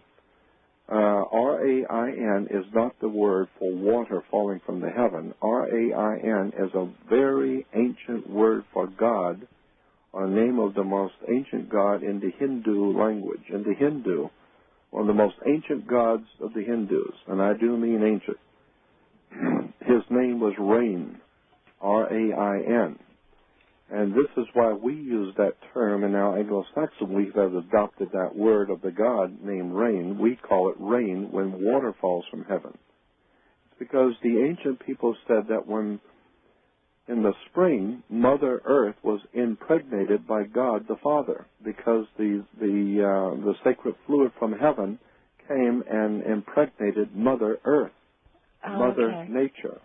I see. Consequently, Mother Nature was impregnated by who? Well, obviously by God the Father. So God the Father. That's just not raindrops falling down from that sky. Right. And so consequently, the raindrops were actually the sacred fluid coming from the Father into the female, Mother Earth. But you can't have that kind of activity. Now you're talking about promiscuous activity here. between God the Father and Mother Earth, and you don't want something like that going on unless, of course, you're married. And so consequently, you have to have a marriage feast to celebrate the marriage feast between God the Father and Mother Earth. And therefore, the metaphor, the symbolic metaphor for spring in the ancient land of Cana, as I said, was called the marriage feast of Cana. The marriage feast was in honor of God the Father being married to Mother Earth or Mother Nature in preparation for the spring rains which were coming to impregnate Mother Nature or Mother Earth. Things would grow. And consequently, the story went something like this, symbolically, that Mother Earth or Mother asked God's Son, Mother Nature or Mother Earth, the Mother asked God's Son to draw water, which the sun does, it draws water, and have it rain on the grapes so that we can make wine for the great marriage feast in spring when the spring weddings begin. And so you're not going to have the grapes for celebration of wine and the wine celebrations if it doesn't rain on the grapes and they don't grow. So therefore, Mother asked God's Son to draw water to rain on the grapes so that you can change the grapes into wine. So what you've done is take the Son's water and change water into wine. Okay, I have a question for you on a personal level. You know, it's when you lay it out in pictures and you see it in the old, when you see pictures, the mind quickly comprehends the story better than just telling it over the over you radio. conveyed yourself very clearly, and these are some fascinating parallels. What I wanted to know are two things. The ancient mindset, I mean the real ancient one, do you believe that they saw the sun as an animate being, as they saw Mother Earth as an animate being, or were they just speaking in metaphorical terms about the natural world around them and creating rituals? Excellent question. Yes. No nation, no people ever recognized the sun as a god. No one. So therefore, it is actually a misnomer to say that the ancient people were sun worshippers. In point of fact, the ancient peoples all realized the sun was a divine gift to the universe and to our world. But they didn't confuse him with God. But it was not a living God. It represented all of the qualities that obviously God would have. All of the wonderful qualities and powers that God would exercise and have was obviously represented symbolically by the sun. First, God is obviously brilliant. Well, the sun is brilliant. God is also the creator of all life and the sustainer of all life. Well, that's what the sun does. It creates and sustains all life. And it brings warmth and happiness. It chases away the boogeyman of darkness. And so it chases away the evil prince of darkness. That's what God does. It provides food for mankind. It provides warmth and protection.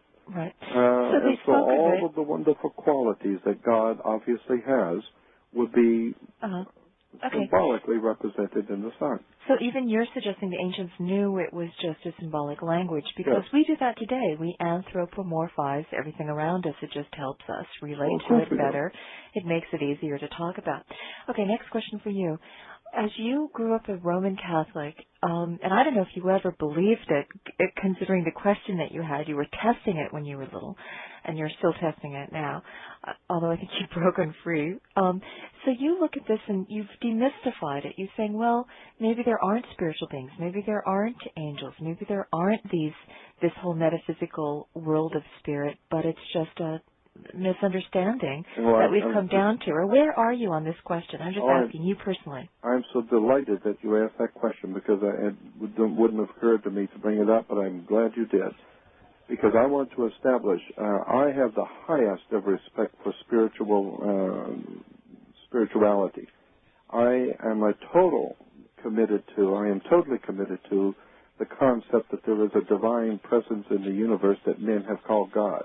I have no problem whatsoever with that idea of a divine presence or a divine, or, how would you say? I don't see it as a man or as a...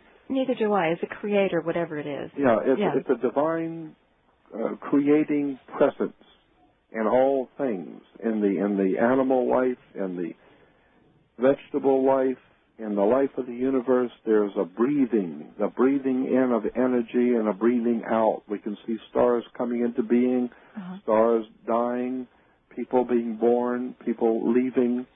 There is a divine presence in all things I have the highest of respect for. Okay.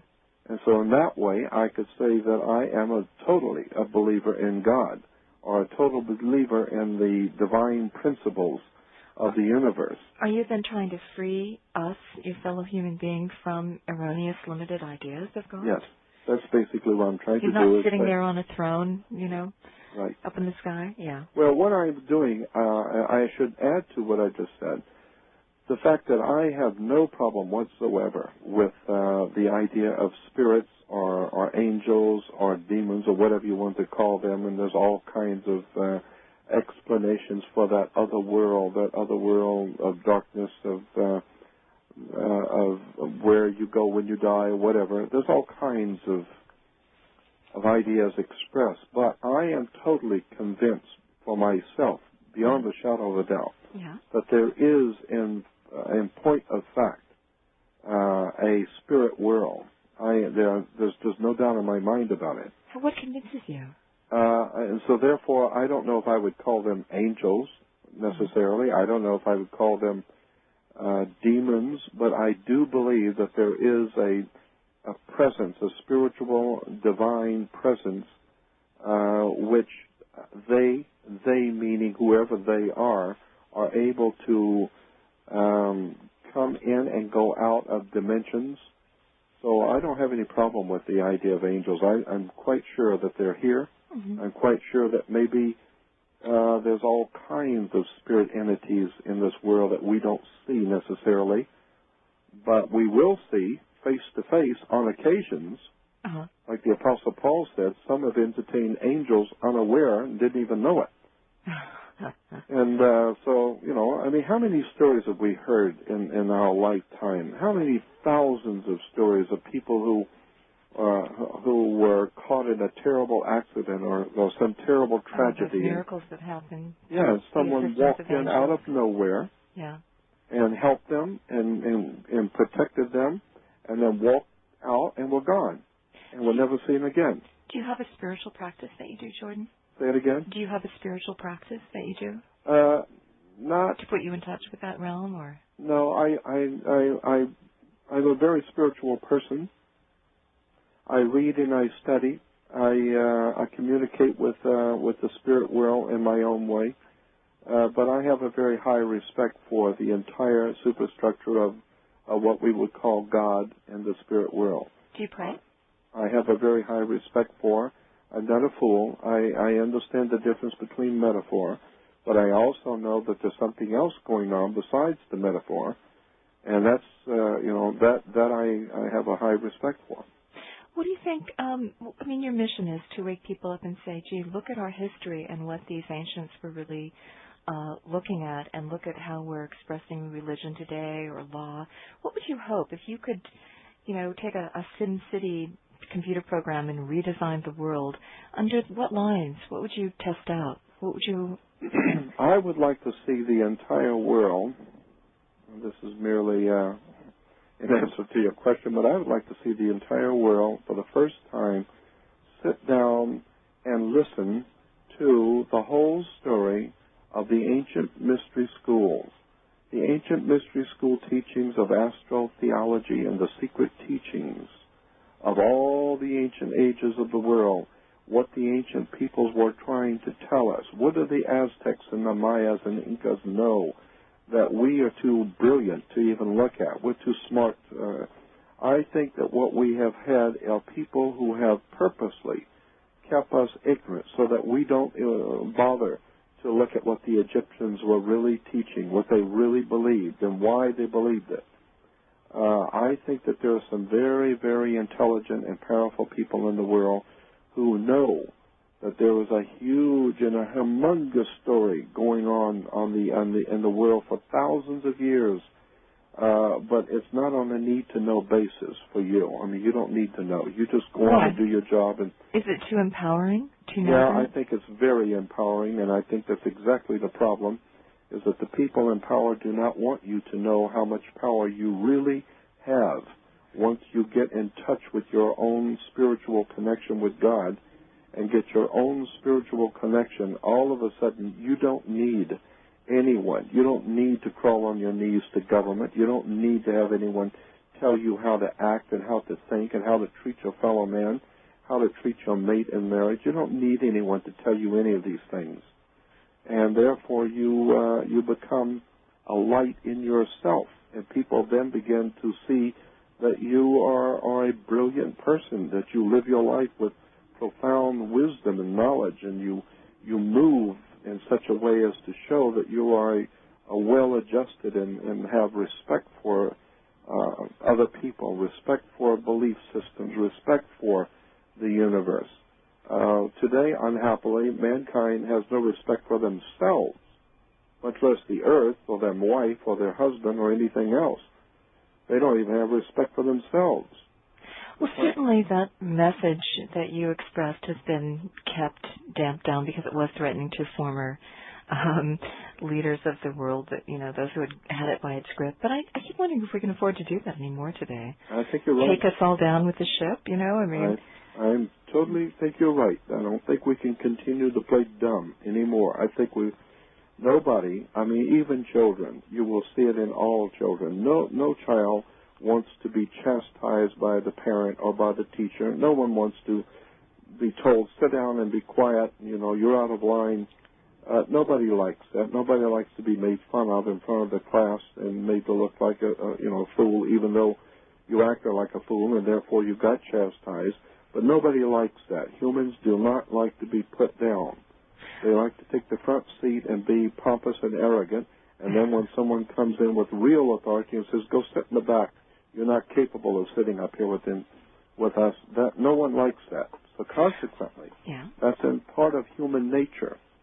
We don't want to know that we've been wrong. We don't want to hear that. All we want to know is that what we believe to be true is true. That's all we want to hear. Now, if you can come in and show people, say in any particular religion or any particular philosophy, be it Democrat, Republican, whatever, and if you can show people that what they believe to be true is absolutely flawlessly true, and you can articulate that in such a way as to dazzle them with your brilliance, they're going to support you. They're going to love you. Because why? You are telling them what they want to hear. And this is exactly what, in professional and good people who know how to manipulate audiences, this is what they do. They will tell you exactly what you want to hear. And then go off and do something else entirely. Exactly. Sounds like that. And then after they have made all the money off of you, then they go away laughing. So what I'm saying is I think you are totally right. I don't think, on this earth, we are not crew. This is a spaceship going through space, this earth is. And we're not crew. We're not passengers, I should say. We're all crew. We are all responsible for this beautiful creation we call our earth, and somebody has messed it up so bad and dirtied it up so bad that they now have a thing called a space shuttle. And it never occurred to anyone that a shuttle is a bus. You take a bus when you're leaving town. Somebody is trying to build a space station out there, and no one seems to know why. Oh, you're saying a safe landing, so that when the whole world crashes ecology? I think that there are some very powerful people in high places that you have never heard of and do not know anything about, that they know. They are many things, but they're not stupid. And they know that the earth, as it is now, is practically doomed. The people are too far gone. They're too ignorant, too unintelligible. They have no respect for themselves or the land or the earth. They know that the people have lost contact with their divinity and their divine presence in the universe. So if you were a master at the top of the world, you would plan on leaving here because it's too far out of control. They're cutting down the trees. They're cutting. You only have an inch of topsoil left. That the other alternative would be to, begin the education process, the waking up process. I don't know. I have one last question for you, then our hour is through. If you believe in angels and if you believe in metaphysical beings, then what is wrong fundamentally with the Christian message, which is that Jesus came down in order to set an example of what we could be? How could that not be? I'm open to that possibility. All right, look at what I would say in answer to that is that if you understand the Christian message as I am telling you it exists as a metaphor, it is a divinely beautiful and powerful story about the war between light and darkness. It's the war between intellectual enlightenment. This is why it has Jesus saying, I am the light of the world. No one comes to the Father unless he comes through me. I think it is a beautiful story. It is a profoundly deep and beautiful story about how God or the Creator would want you to be enlightened. And I could go on. We could do another program just on astrotheology, of which I have just touched on. I have to wrap up this hour first. Yes, I know. So. But I'm saying that I have the highest respect for the story in the Bible, in the New and the Old Testament, as long as you understand it's a story. It is trying to tell you something, and if you're looking at the metaphor as actual history, you're not going to get it. Thank you for that clarification, and thank you for some fascinating discourse. Appreciate all the 40 years' work that you've been doing, Jordan. We have a link to Jordan's website. The Radio Bookstore has one of his many videos, and you can call them at 800-243-1438. You go check out his website. Thanks for listening to Conversation for Exploration. That was Jordan Maxwell. I'm Laura Lee.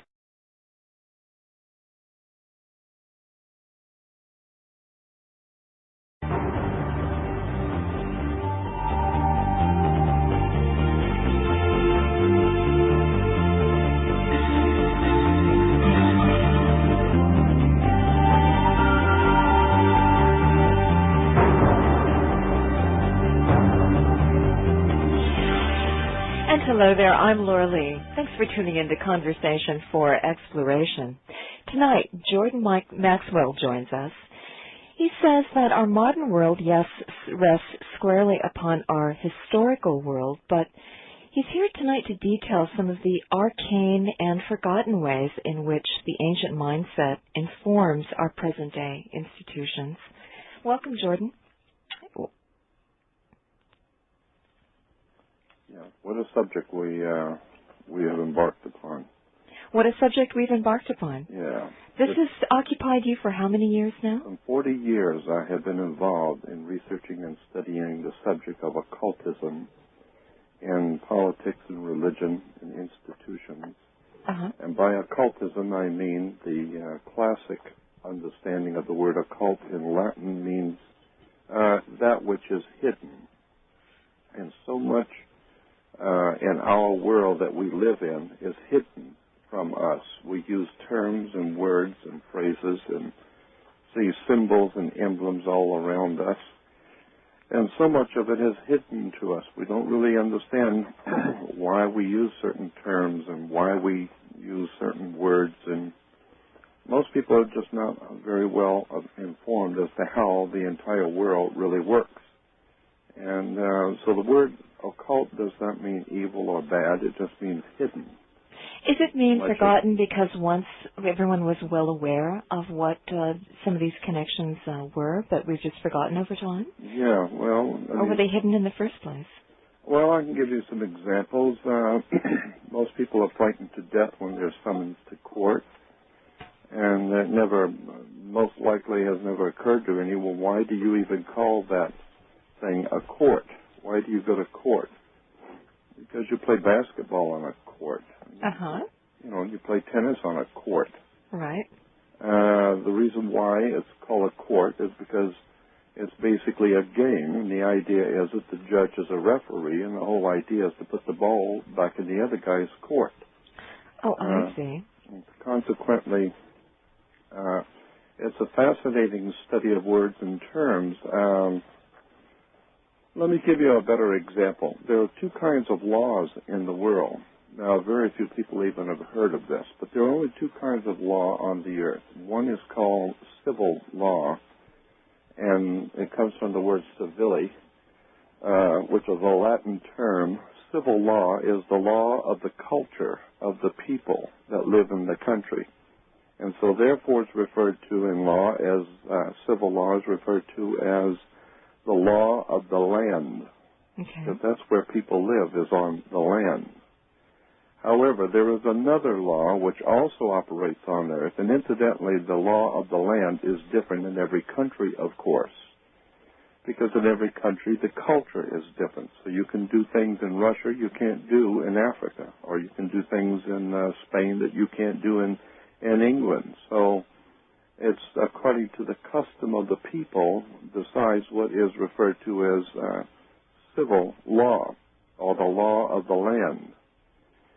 Now there's a higher law which governs the whole earth, but that's a law that none of us seem to be very well acquainted with, and that is called the law of the high seas. The law of the high seas? Yes, the law of the high seas is the most powerful law on the face of the earth. There is nothing over it, nothing. It's the most powerful law existing on the earth, called the law of the high seas. It goes all the way back, as far back as the Sumerian and Babylonian empires. It was perfected under the Roman Empire, and it has come down to us from Rome today. It is still enforced the same way as it started out in Sumeria some 7,000 years ago, to the Roman Empire some 3,000 years ago.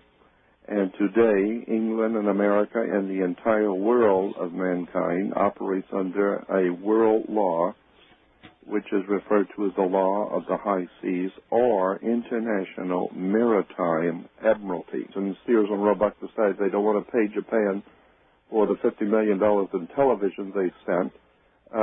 What is Japan going to do? Well, virtually nothing. Because merchandise is over here, and they really don't have say on the law of the land. Yes. So that's why they invoke the law of the high seas. That's exactly right. Now you have serious problems, because now the corporation that accepted the contract and accepted the goods and did not pay for them, now they have offended International Maritime Admiralty Law, and you don't do that.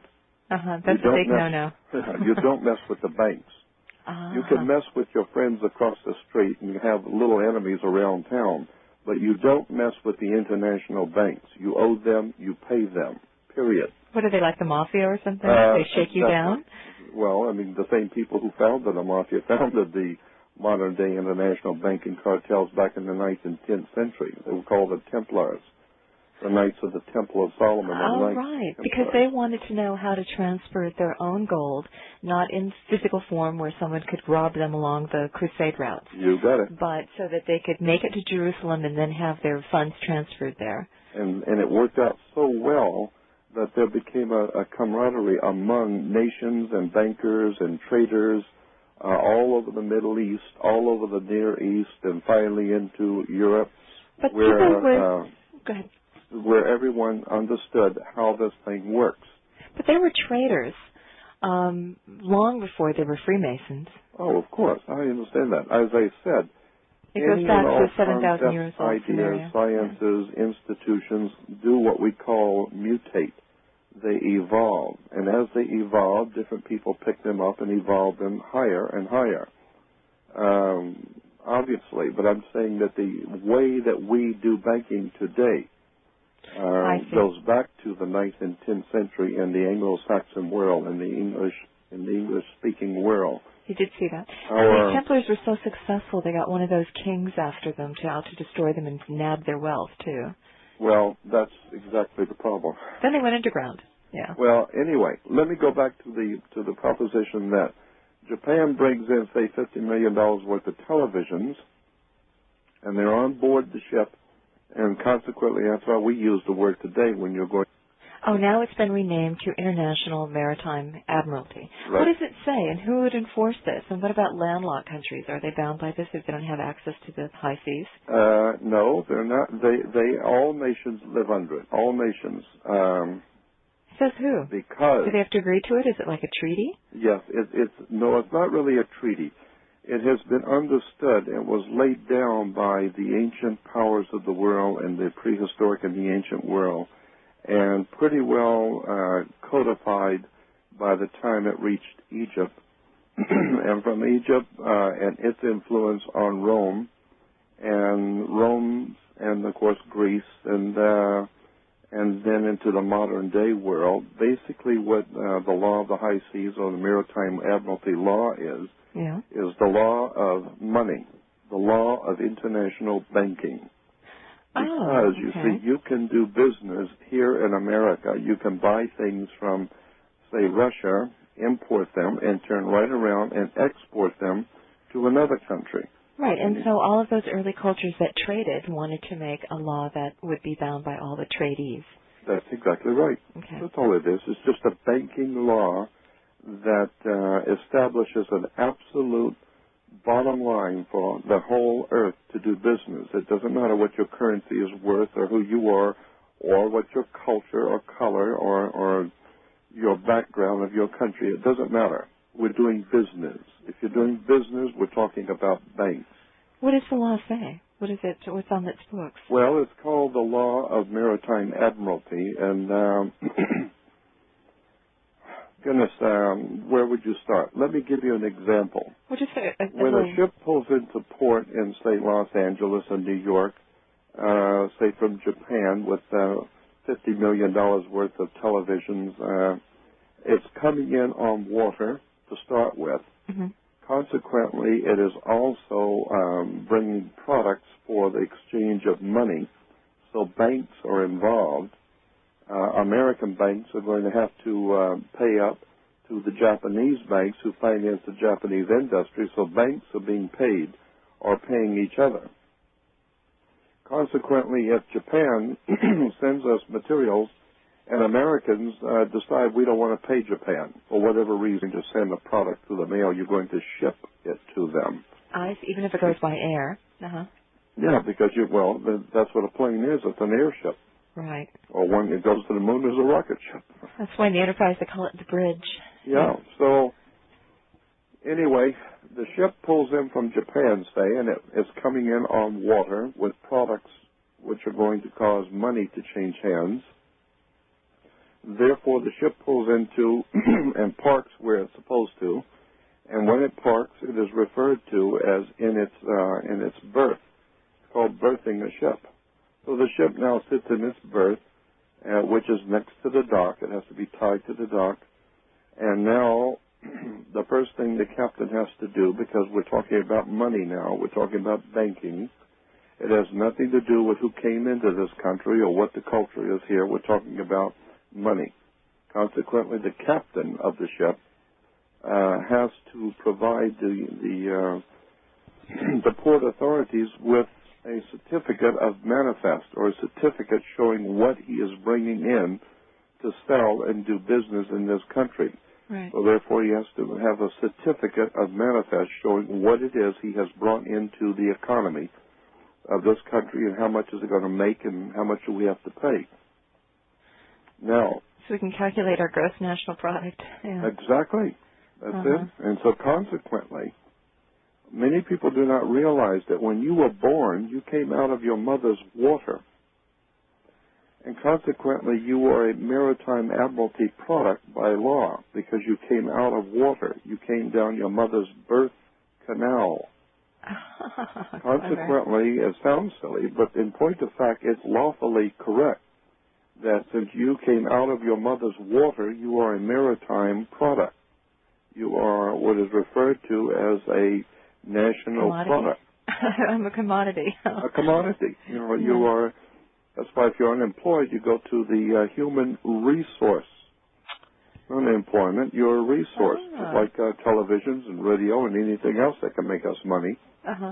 You're a resource. Now, this is why when you were born, the dock find your birth certificate. No. Just like the manifest of a ship. Though. Of course.